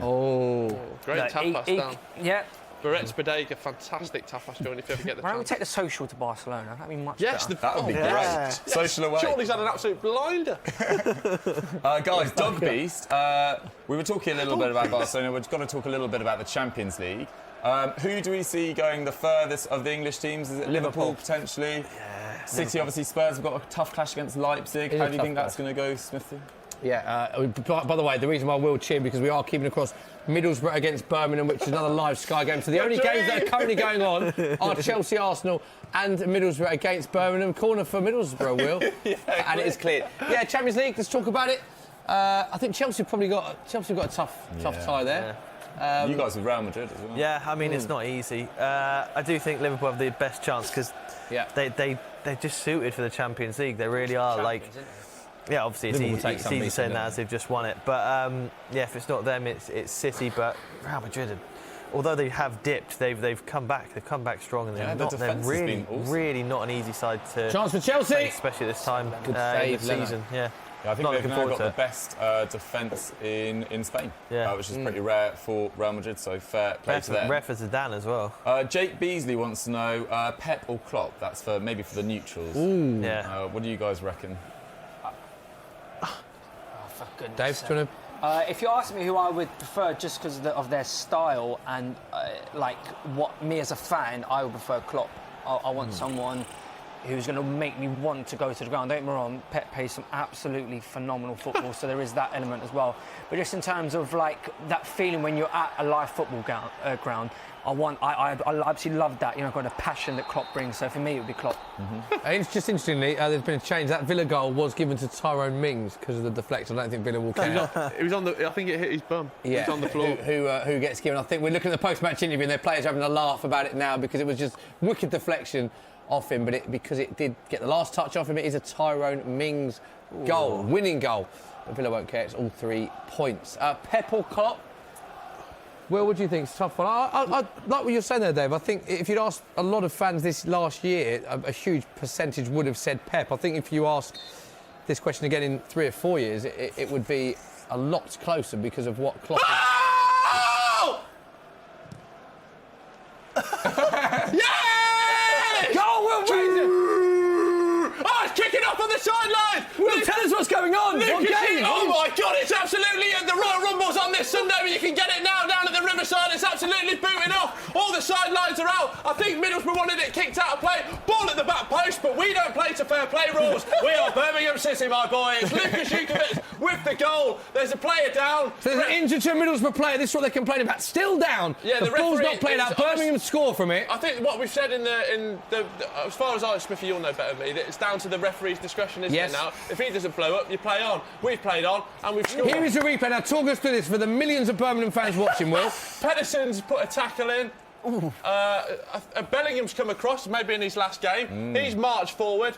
I think the goal's going to be obviously they've then scored from that, so the ref hasn't blown. And let's not forget, this is a huge battle for 17th place in the Championship. I think that needs to be said. To be fair to Birmingham there, the referee's looking straight at it. Yeah. He's looking straight at that. It's not even like he's... I think they're trying to say it was a head injury. But the referee's still not blown up. The two touch lines have collided with such force there could be atoms made there. So it's interesting to see how this unfolds. We'll stick with this game whilst we're in quiet moment in our feature game, Chelsea-Arsenal. It looks like this goal's going to stand for you, mate. Yeah, and it's the Duke again, I think, at the back post. And it's late minute. Scores in the Championship. We're looking for something different. A target man. What's the referee doing now? It can't be this. What's the referee doing? Chaos. Referee, look. We'll explain what's going on, please. The referee's having a chat. Oh my God, I can't disallow this. So the goal has stood, but the referee is now going to the side. He's sending people off. Something's going on, Will. The referee... Oh, God. No way. Here's the replay of the goal. Craigie Gardner's on the pitch, transferred to a coach. He's having a stern word with the referee. Oh, no. Well, what's the referee doing here? He's going over, and it looks to me, Smith, Yeah, go on. like they're trying to say it's being disallowed. But We still don't know what's going on. Just clarification, Birmingham City have put the ball in the back of the net, which would have made it 2-1, I believe, Will. 2-1 So a big goal late on in the game. last minute. In the last minute, winning goal for Birmingham City. What's going on? But there's communications going on. Will is off his seat. Sorry. He's not a small man. And they're still having conversations and confrontations. I think this might be about maybe who's getting sent off on the touchline. It can't be. You can't rule that out there, can you? After that, We will see. because that's absolutely crazy. Drama. Sort it out. Sorry, Dave, let's quickly go to No, the it's Arsenal all right. game. What's happening in the feature game while Will works out what's going on? Chelsea completely on top at the moment. They're working the ball well. They're going from side to side, making Arsenal work particularly hard. But, game's still 1-0. We've looked OK on the counter. So, you got to hope we can keep it tight, and then we get sniffed, we get half a chance, and hopefully, like I said, can be a bit more clinical and actually put the ball back in it. That's And the we hope still anyway. don't know what's going on at the Riverside. Red cards. Couple of red cards. Is that a red card for both managers, Will? What are you looking at just there? the coach and. Come on, Martin. There's 2 red cards we saw. Two Oh, red come on! Martinelli, come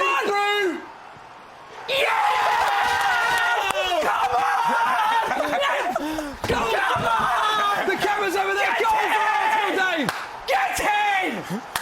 Martinelli! Dave, talk us through a big moment for I Arsenal. believe Kante was on his backside. He fell over. Martinelli did not care. He carried a run. He was going all the way through on his own. Finished the ball absolutely fantastically. Amazing finish. 1-1. Top four's back on. Let's have It this. all came from a Chelsea corner, Dave. Here is the Chelsea corner straight down the alley. Yes! Look at this. I said we look good on the counter. Oh, Kante, sit down. He's had a Stevie. That's a great finish. Good finish, Martinelli. Arsenal back in the game, 1-1 after 63rd minutes. Will, can you confirm what's gone on at the Riverside? I actually can't believe that. That's an absolute disgrace. Go on, what's happened? He's given a drop ball. So Birmingham had the ball in the back of the net. It's been disallowed. 2 red cards on the touchline, and it's a drop ball. Honestly, mate, I have seen some things in my time, and that's an absolute disgrace. We haven't even got VAR. Where's this coming from? What's going on there? You haven't got VAR. It doesn't exist in the Championship. We can confirm that. There is a chance here, Will, though, from the drop ball. Can you make something of it? Chance from the drop ball. How does that? He's played on. Explain what happened. Come on. There was a foul. Sorry, it wasn't a foul. It wasn't given. There was a tackle. The referee didn't give The a foul. Bellingham took the ball up the other end, crossing at the back post. We scored. Scored what would have been the winning goal for Birmingham in the 90th minute. Yeah. Kicks off on the touchline. Woodgate's thrown his toys out the pram, and Middlesbrough want a free kick. Some of the backroom staff, absolute disgrace. Then referees come out, absolutely lost the plot, and he's given a drop ball.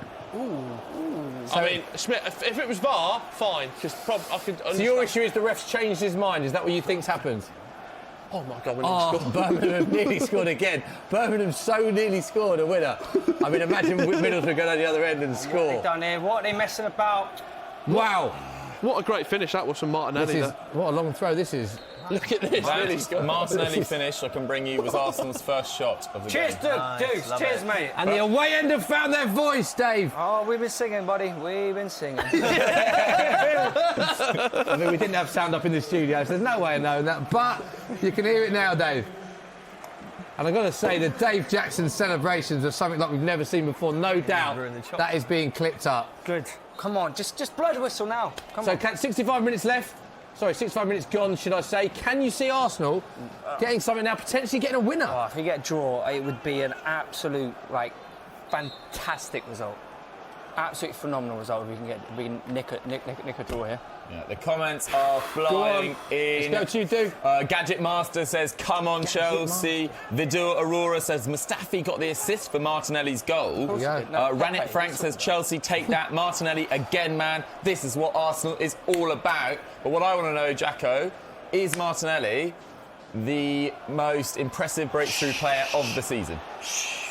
You can't shush him. He's asked you a question. Sorry, mate. There was a... How rude! That is rude. Sorry, is he... What's the question? You don't even listen. You don't deserve it. Well, they're on the attack, aren't they? Well, tell us what happened then. Chance for Middlesbrough. Oh, wow, it's actually a chance for Middlesbrough. Oh, can you imagine Barrett scored now? Look at Will. There's another game going on as well. Vaughan W has reminded you that you're in 10th, but that's just it. Yeah, that's fine. And but all I wanted to know, is Martinelli the impact player of this season? Oh, chance for Like the likes of Greenwood, Reece James, Haaland. I don't know who else. Barkley on for Kovacic, He's incidentally. been incredible.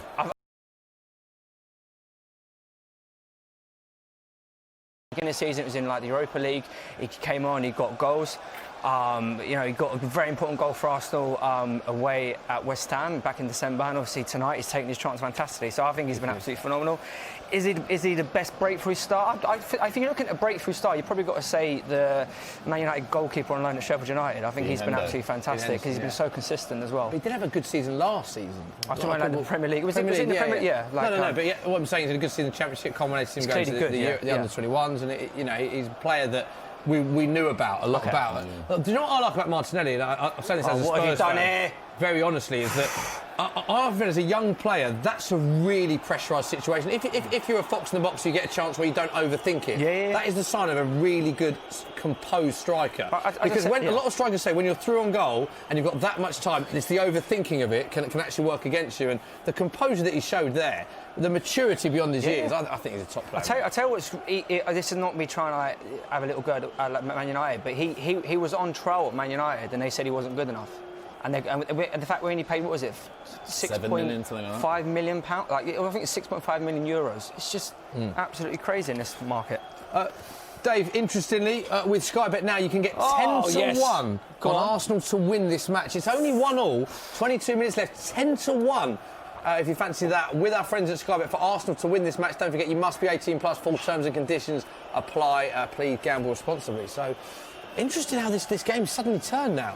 For sure. Jacob Clemens has a question. Shout out, Jacob. They want to know, how do you see the top four finishing this season? I'm going to change that slightly. I'm going to ask, how do we see Leicester finishing this year? Obviously, they've only won 2 of their last 7 now. Do we think Leicester could actually potentially drop out of the top 4? No, I think at the moment they are 11 points clear, but their form has not been good. I think they'll. I think they'll finish they third. will get it. The match is finished, by the way, at the Riverside. So Will, I know that you want to have your word on the Riverside. It finished 1-1, but a big controversial moment at the end, and you're looking at some tweets on that moment. Yeah, so they're saying that the incident came because as Duke put the ball in the back of the net, apparently as he was kicking it in, the referee blew up for the foul down the other end. That's that late. That late. He didn't blow. It was like 30 seconds later. It didn't blow. So that's the qualms that Birmingham have, that it wasn't at the time of the injury. It was 30 seconds later, almost as the ball went in the back of the net. Corner ball! There we go. Who's got a corner now, Smithy? It's a corner for Arsenal, Dave. Come on, mate, have a bit of that. Here we Look at him go. Look at him, go on. Grandpa. Look at the away end. Could this be a big moment for Arsenal? Currently 1-1. I tell you, it's a fantastic corner. I don't know if he's going to take it, but Pepe, he's got a fantastic corner in him. James Ward-Prowse has got a great whip on him. Yeah. One of the best dead ball specialists in the Premier League. Brilliant dead ball specialist.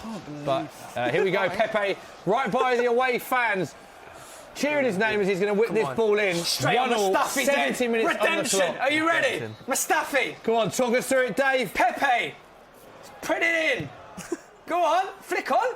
That was awful. That was terrible. Somewhat of an anti-climax. You take your time now, Bellerin. Don't anything stupid. Oh, what has he done here? That's all right. You've still got the midfield. Yeah. No, Vito, come on. So, just reminding, this is the last game left on the stream. All of our 7:30 games is finished. Birmingham, Middlesbrough, which we were inadvertently bringing you as well. Late drama in that game. A lot of late drama in a lot of our games. That has finished well. So it's just Chelsea, Arsenal. Will we see more late drama, Dukes? Potentially. It feels like it. Arsenal slightly coming back into it.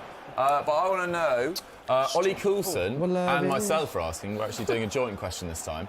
They want to know, how do Man City replace Aguero, James? Preparing for that. I still think he's got a good few years in him. I don't think Gabriel Jesus is as bad as everyone's making out. Take your time. Chance for Arsenal here. Cut Lacazette. Cut in. Pick him up. Go on.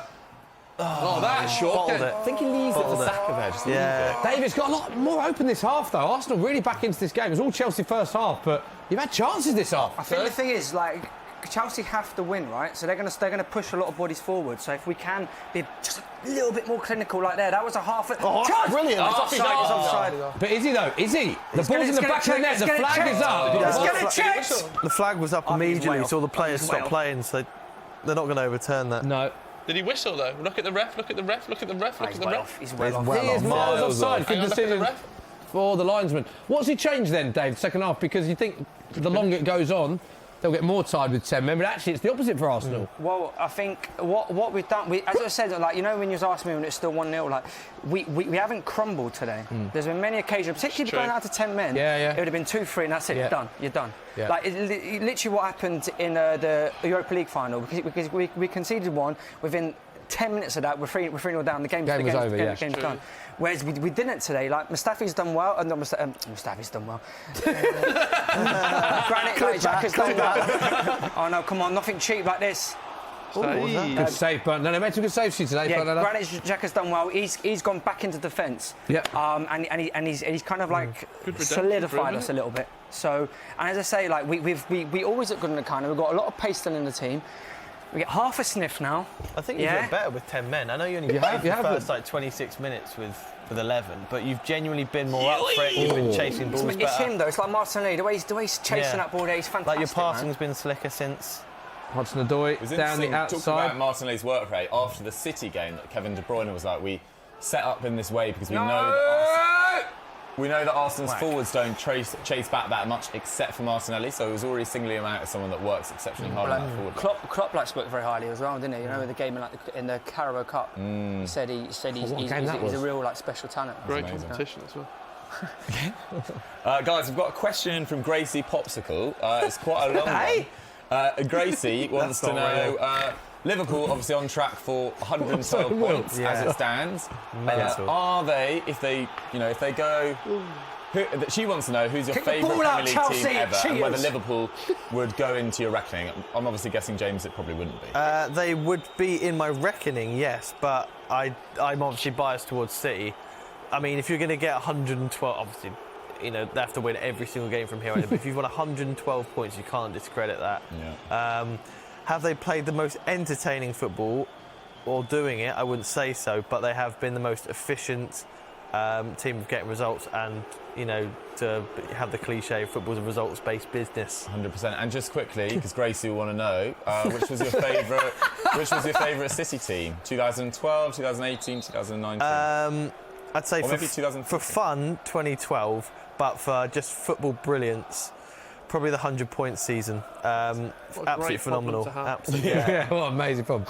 Yeah. But winning it the way that you won it in the last minute must have been so much sweeter than winning it by so many points. And the fact, like, 100 points was brilliant. I sound like such a...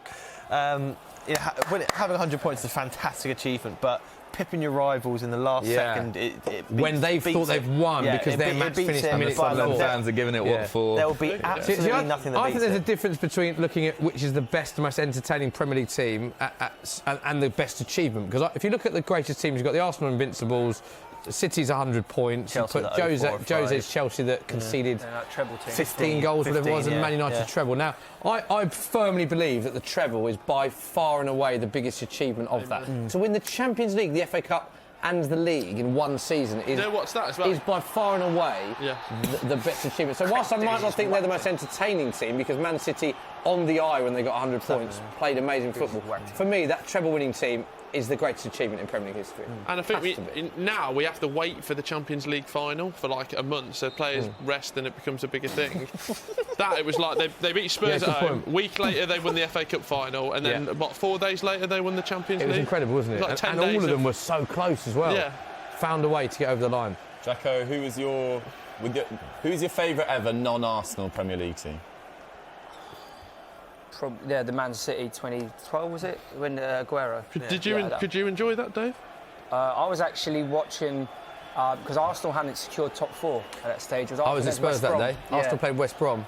And it was so tight. Yeah, it was really tight. And a lot of goalkeeping areas, wasn't there? West Brom took the lead. Well, he's like the fella who used to wear He like the played dragon for you. bottoms. He used to play for you, didn't he? Chelsea! Martin Fuller. Fulham, yeah. He threw it in. Yeah. And it was what's his name? Laurent Koscielny. Yeah. Put it in, yeah. Pip Spurs to... So I didn't actually enjoy that moment at all, but I obviously... think that was the watching day it that Adam Smith made one of his only appearances for Tottenham, the Bournemouth right back. Not me.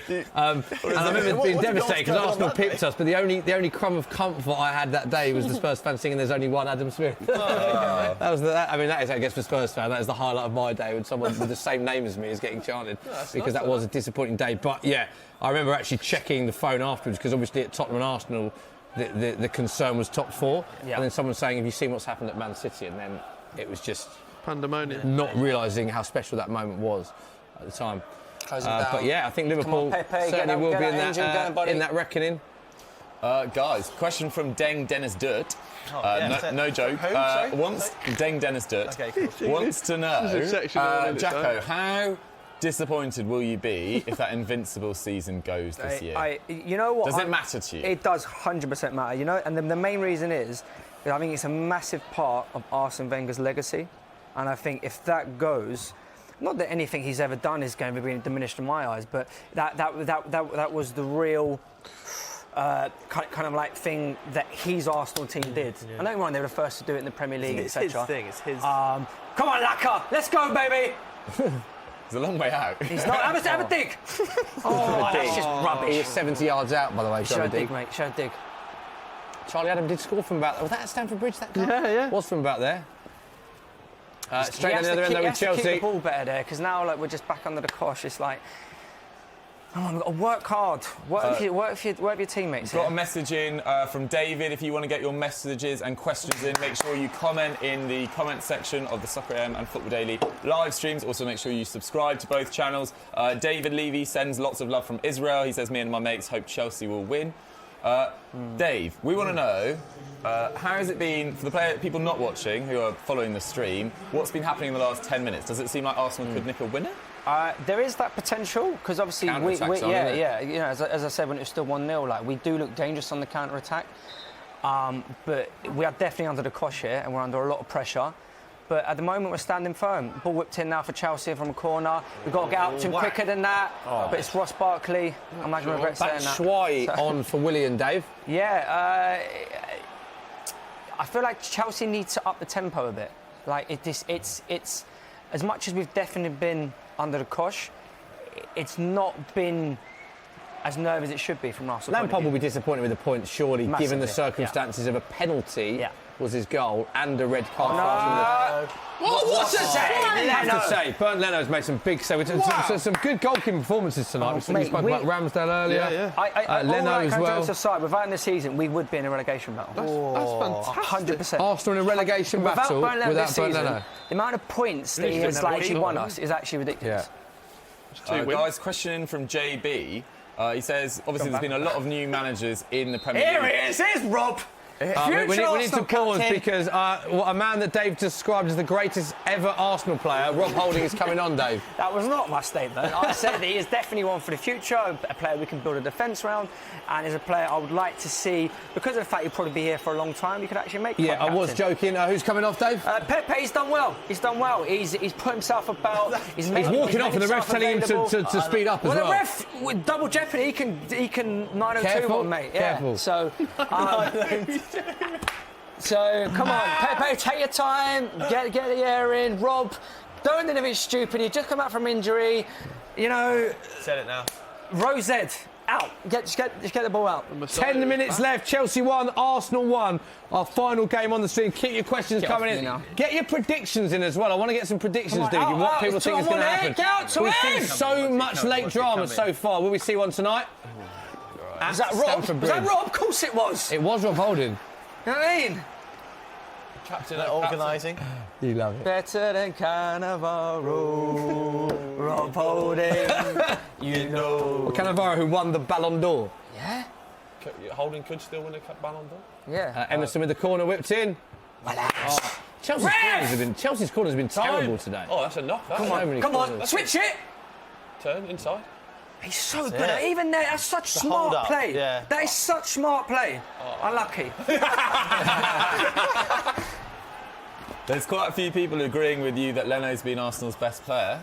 Formidable Bokang, not just Bokang, formidable Bokang, says Leno is the best player for Arsenal by far.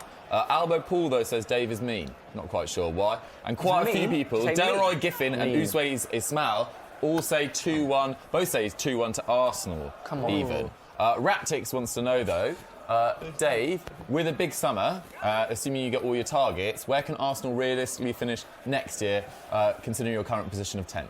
I think we need to get back into... Offside, I think. We need to get back in the Champions League on our league merit. Right. And that for me would be a very, very good kind of. Well, you won't be able to. Yeah, okay. I see what you mean. You won't be able to get in next year via the Europa League. So I think that would be a very good season, and then we'll see where we are there. Because the thing is with that, I'm very excited by the players. I'm very excited about players like Martinelli and like your Sakas and even like your Joe Willocks and stuff like that, because I feel like there's so much more to come from them. So if we can, go on, Guendouzi, go on, son. Ref! Well done. There we go. Arsenal free kick. So I think top 4, Dukes. Nice. Fair enough. There we go. Next question. Come on. There we go. Good decision there, Dave. Mason Mount on Guendouzi. It's the topic of the day. It's all about Arsenal and Chelsea. Ooh. And Eddie Howlett wants to know, do you think Aubameyang will leave? Doesn't just have to be Dave, guys. I think what we, as I said, we need an honest conversation with him because we can't afford to let players run down their contracts anymore. It's happened far too much over the last 10 years. Arteta, how do you start that honest conversation? Should we do some role play? Or? If you want to get a role play, you go Pierre. I'll be Aubameyang. I'll be like, go on, Mikel, I'm not enjoying the football. I'm not enjoying being 10th. I want to leave this month. This is what you say. You go, look, you pay 270 grand a month. You're going to do 270 grand a week. You're going to do as you're told, and you're going to win Arsenal some games. I want to leave. I'm leaving the club right now. Well, then you can keep shut. We'll get as much money for you as possible. See you later. You changed your mind very quickly there, Dave Jackson. Sometimes you have to keep players on their toes. Bit of pushback. Good to know. You can get injury in the Chelsea game. Is this a serious one? Tammy Abraham is down. I hope this isn't another English striker out, because this would be... I mean, Gareth Southgate must be watching some of these matches. He's there. I see him in the crowd. Behind pillows and just... wincing at these because he's all right. He's up. He is all right. Luckily, Chelsea have the ball in the back of the net. This is such a cheap goal. Aspilicueta, they just call him Dave. Such a cheap From goal. one Dave to another, describe this goal, Dave. The ball should have been clear. Like they've defended so well for about 60 minutes, and this goal is so cheap. Back down to Just 13. And you can see the home fans giving it to Arsenal players there. 84 minutes on the clock. It's not great, that, is it? A corner. Short Well, check corner. this is for the offside as well, because I thought this was... No, it's clearly onside, Dave.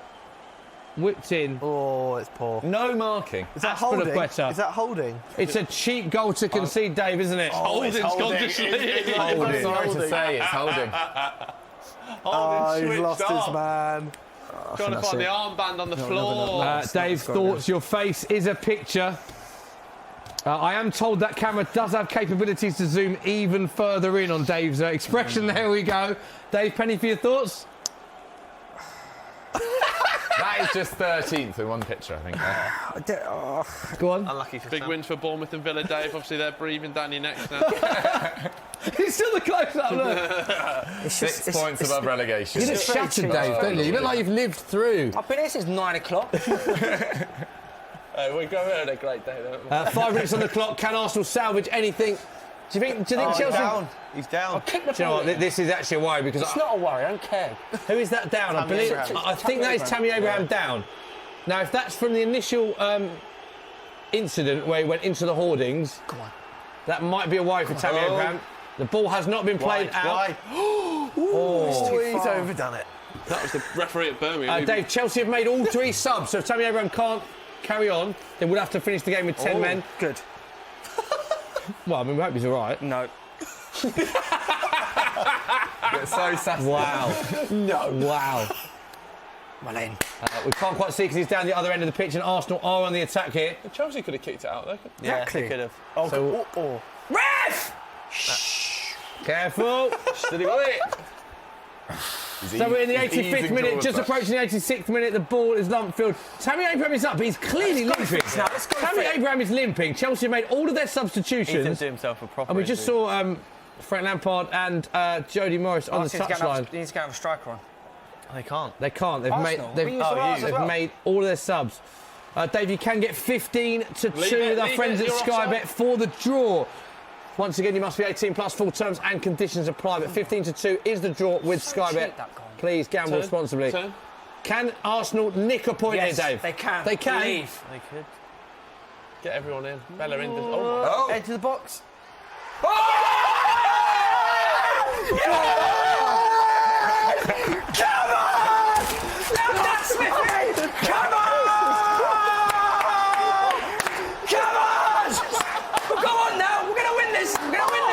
Assault!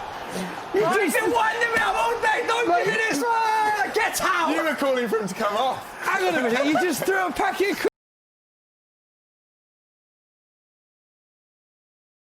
on camera. Get in! That is assault. Great. Come on! Dave, that is quite literally a salt packet of crisps.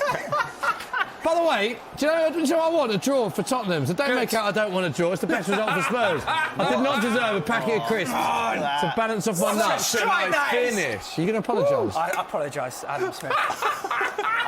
I've seen a different side of you today. Clinton! Can someone get Clinton back? Where is he? He's probably still there. Unbelievable. Oh, wow. I'll tell you what, if they had that to take, That'd have been unbelievable. It is Chelsea 2, Arsenal 2. 87 minutes, Dave. Happy man. Oh no, come on. That goal was very like Glenn Johnson for Liverpool, who did the same thing at Stamford Bridge once. You say so? You remember? I did remember that, actually. Yeah. Checking VAR. Dudes, let's go to social. The comments are flying in. SKK Cloud says go. Psycho Certified says Arsenal is bad. Did you just see that goal? Alex Rodriguez says come on you Gunners. Dude, hang on, there's no comments about the fact that he threw a packet of crisps that bounced off my Yeah, nut. a few people are just saying lock him up. Lock him up. But oh wow, imagine really. Imagine George late drama Zamani now. says love watching Football Social, a lot of drama. Couldn't agree. Go on, there you go, Georgie. Top man. Come on. 2-2 though. I feel really bad about Oh wow, big chance for Chelsea in the dying minutes. Michy Batshuayi. Was that the moment that Chelsea are going to ruin? How long left? Look at this. How's he missed this? This is all wet here. It's clearly onside. Have you had a mess? Wow, left foot just goes wide.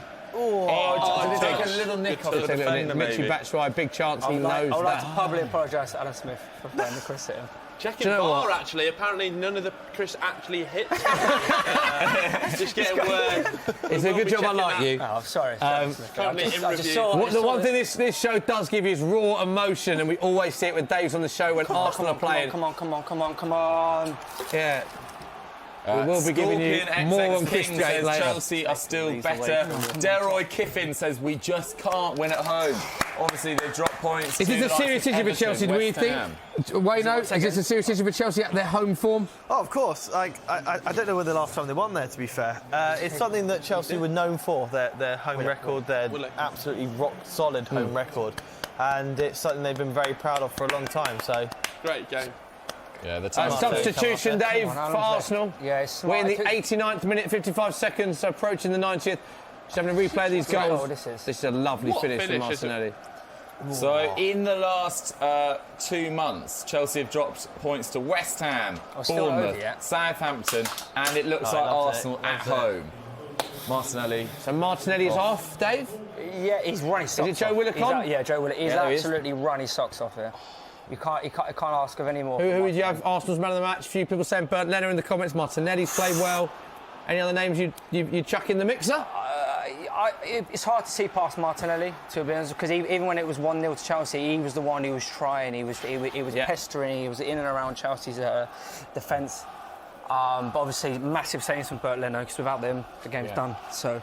The 90th minute. Could you nick all 3 points here? No, let's just get the draw. Crips Echo is pointing out Arsenal have had 2 shots and 2 goals. Wow. Yeah. Clinical. Crazy. Come on. Go on, have a Maybe kick. a chance for a third though. Take it. Okay, go, that's it. Go to the corner. Go to the corner. Nah, push for it.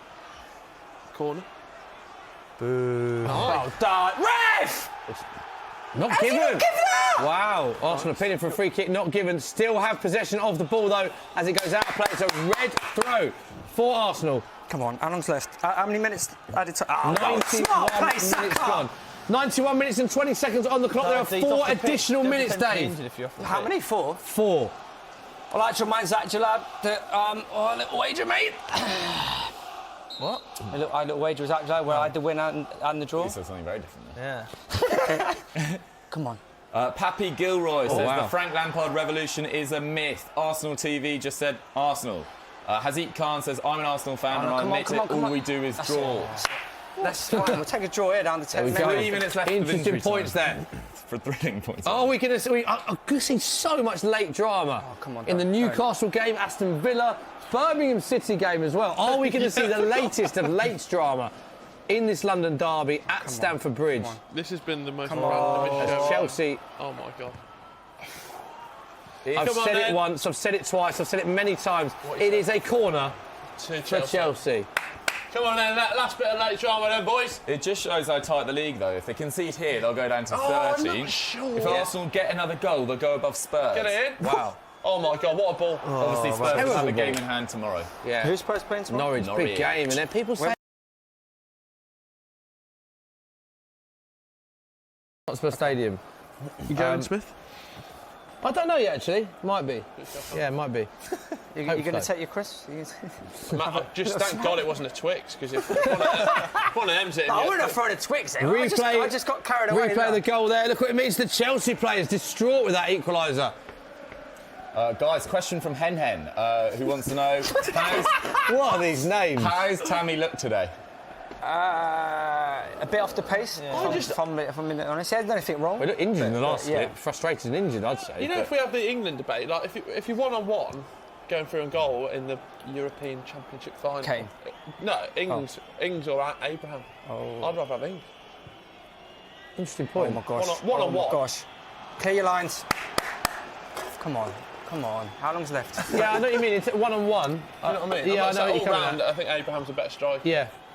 Come on. More to his game, maybe Abraham, but Danny Ings has been leaking in front of goal this season. Come on. Last chance.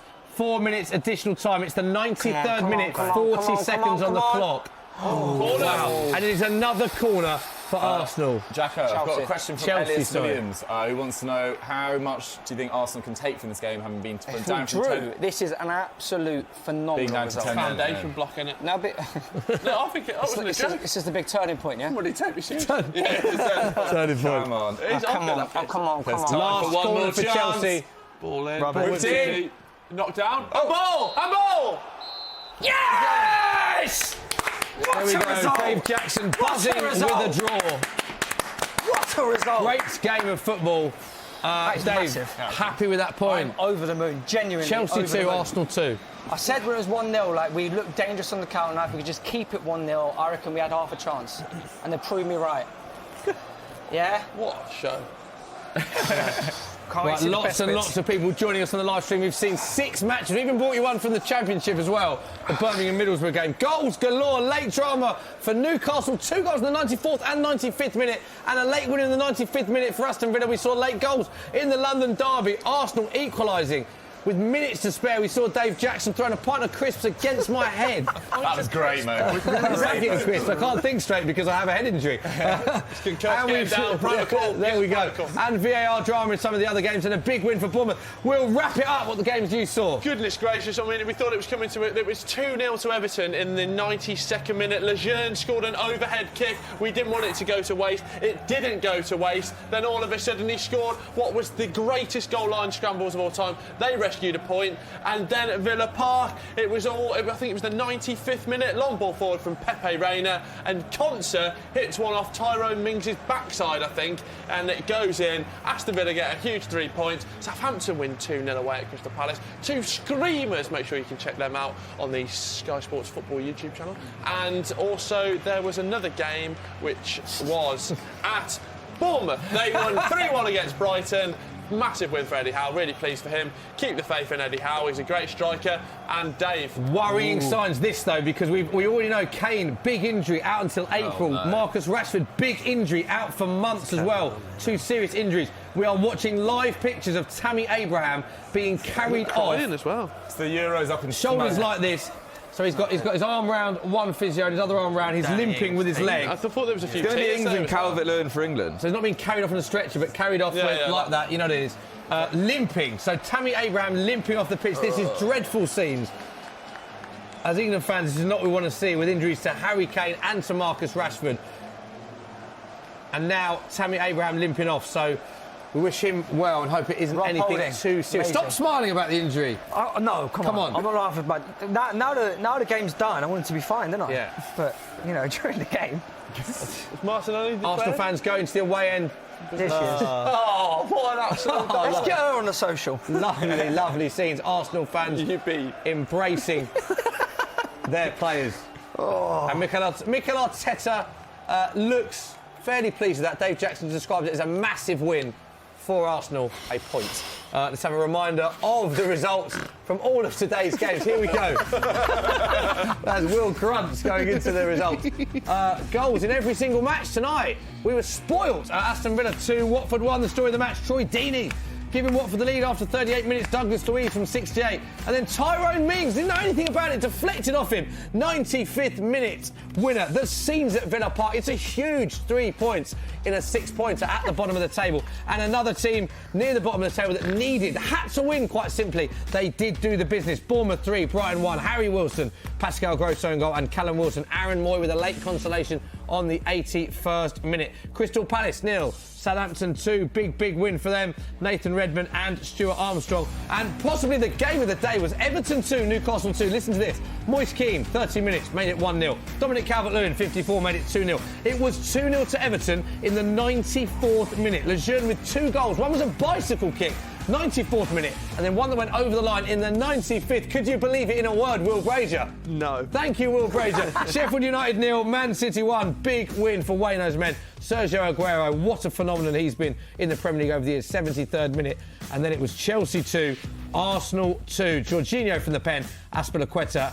David Luiz getting sent off after 26 minutes. Goals from Martinelli and Hector Bellerin. We can all breathe. This is what it means for the table. Norwich stay bottom. Don't forget they do have that game in hand. That is at Tottenham Hotspur away at the Tottenham Hotspur Stadium tomorrow. Watford and Bournemouth make up the bottom 3. And now look at West Ham, equal on points with Bournemouth. They do have 2 games in hand. Villa only 2 points ahead, despite the fact that they won today. Yeah, so let's have a look at the top half of the table. That mammoth point sees Arsenal remain in 10th. Tottenham stay in 8th. The battle for top 4. Let's have a look at it. Chelsea, 40 points. Man United, everyone's saying it's been a terrible season. All the pundits and everyone says for Man United, they're only 6 points off 4th with a game in hand and the same goal difference. So something tells me top 4 is still a long way to go. Man City, 2nd place, but Liverpool with that 13 points lead with 2 games in hand. Done. Which is pretty amazing. Boys, let's look at moments of the day then.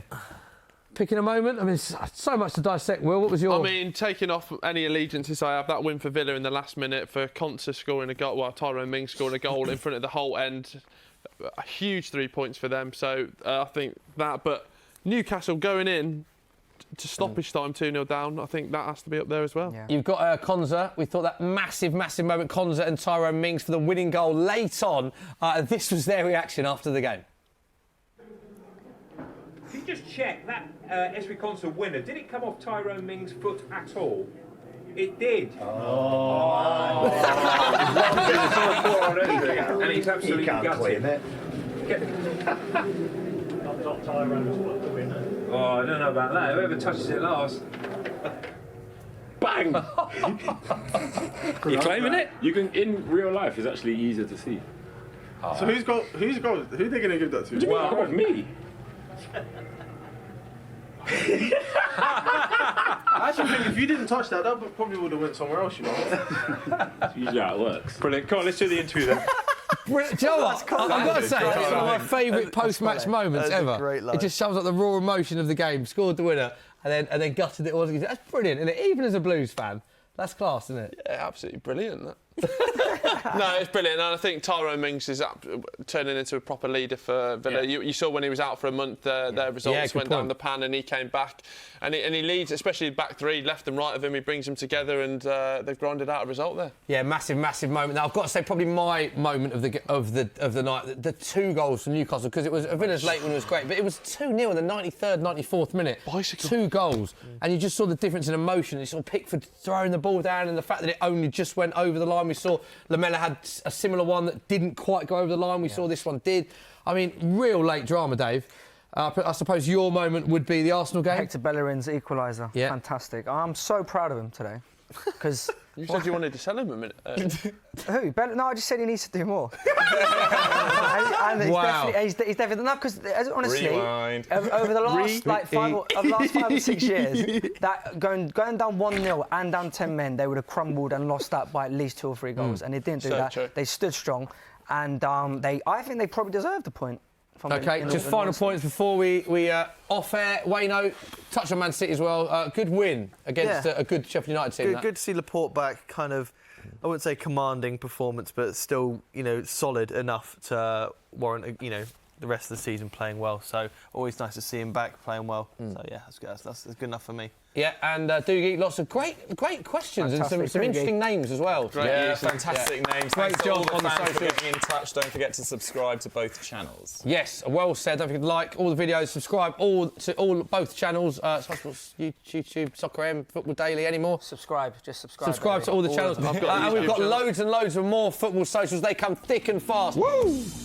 On the show, our next show is Saturday, February the 1st. Some big guests lined up for that one on Soccer M and Football Daily's YouTube from 2:45. So thank you, all of you, for joining us. Big thanks to Wayno, to Dave, to Doogie and to Will Brazier. We will be back then. We will leave you with our best bits tonight. Come on, boys! Woo!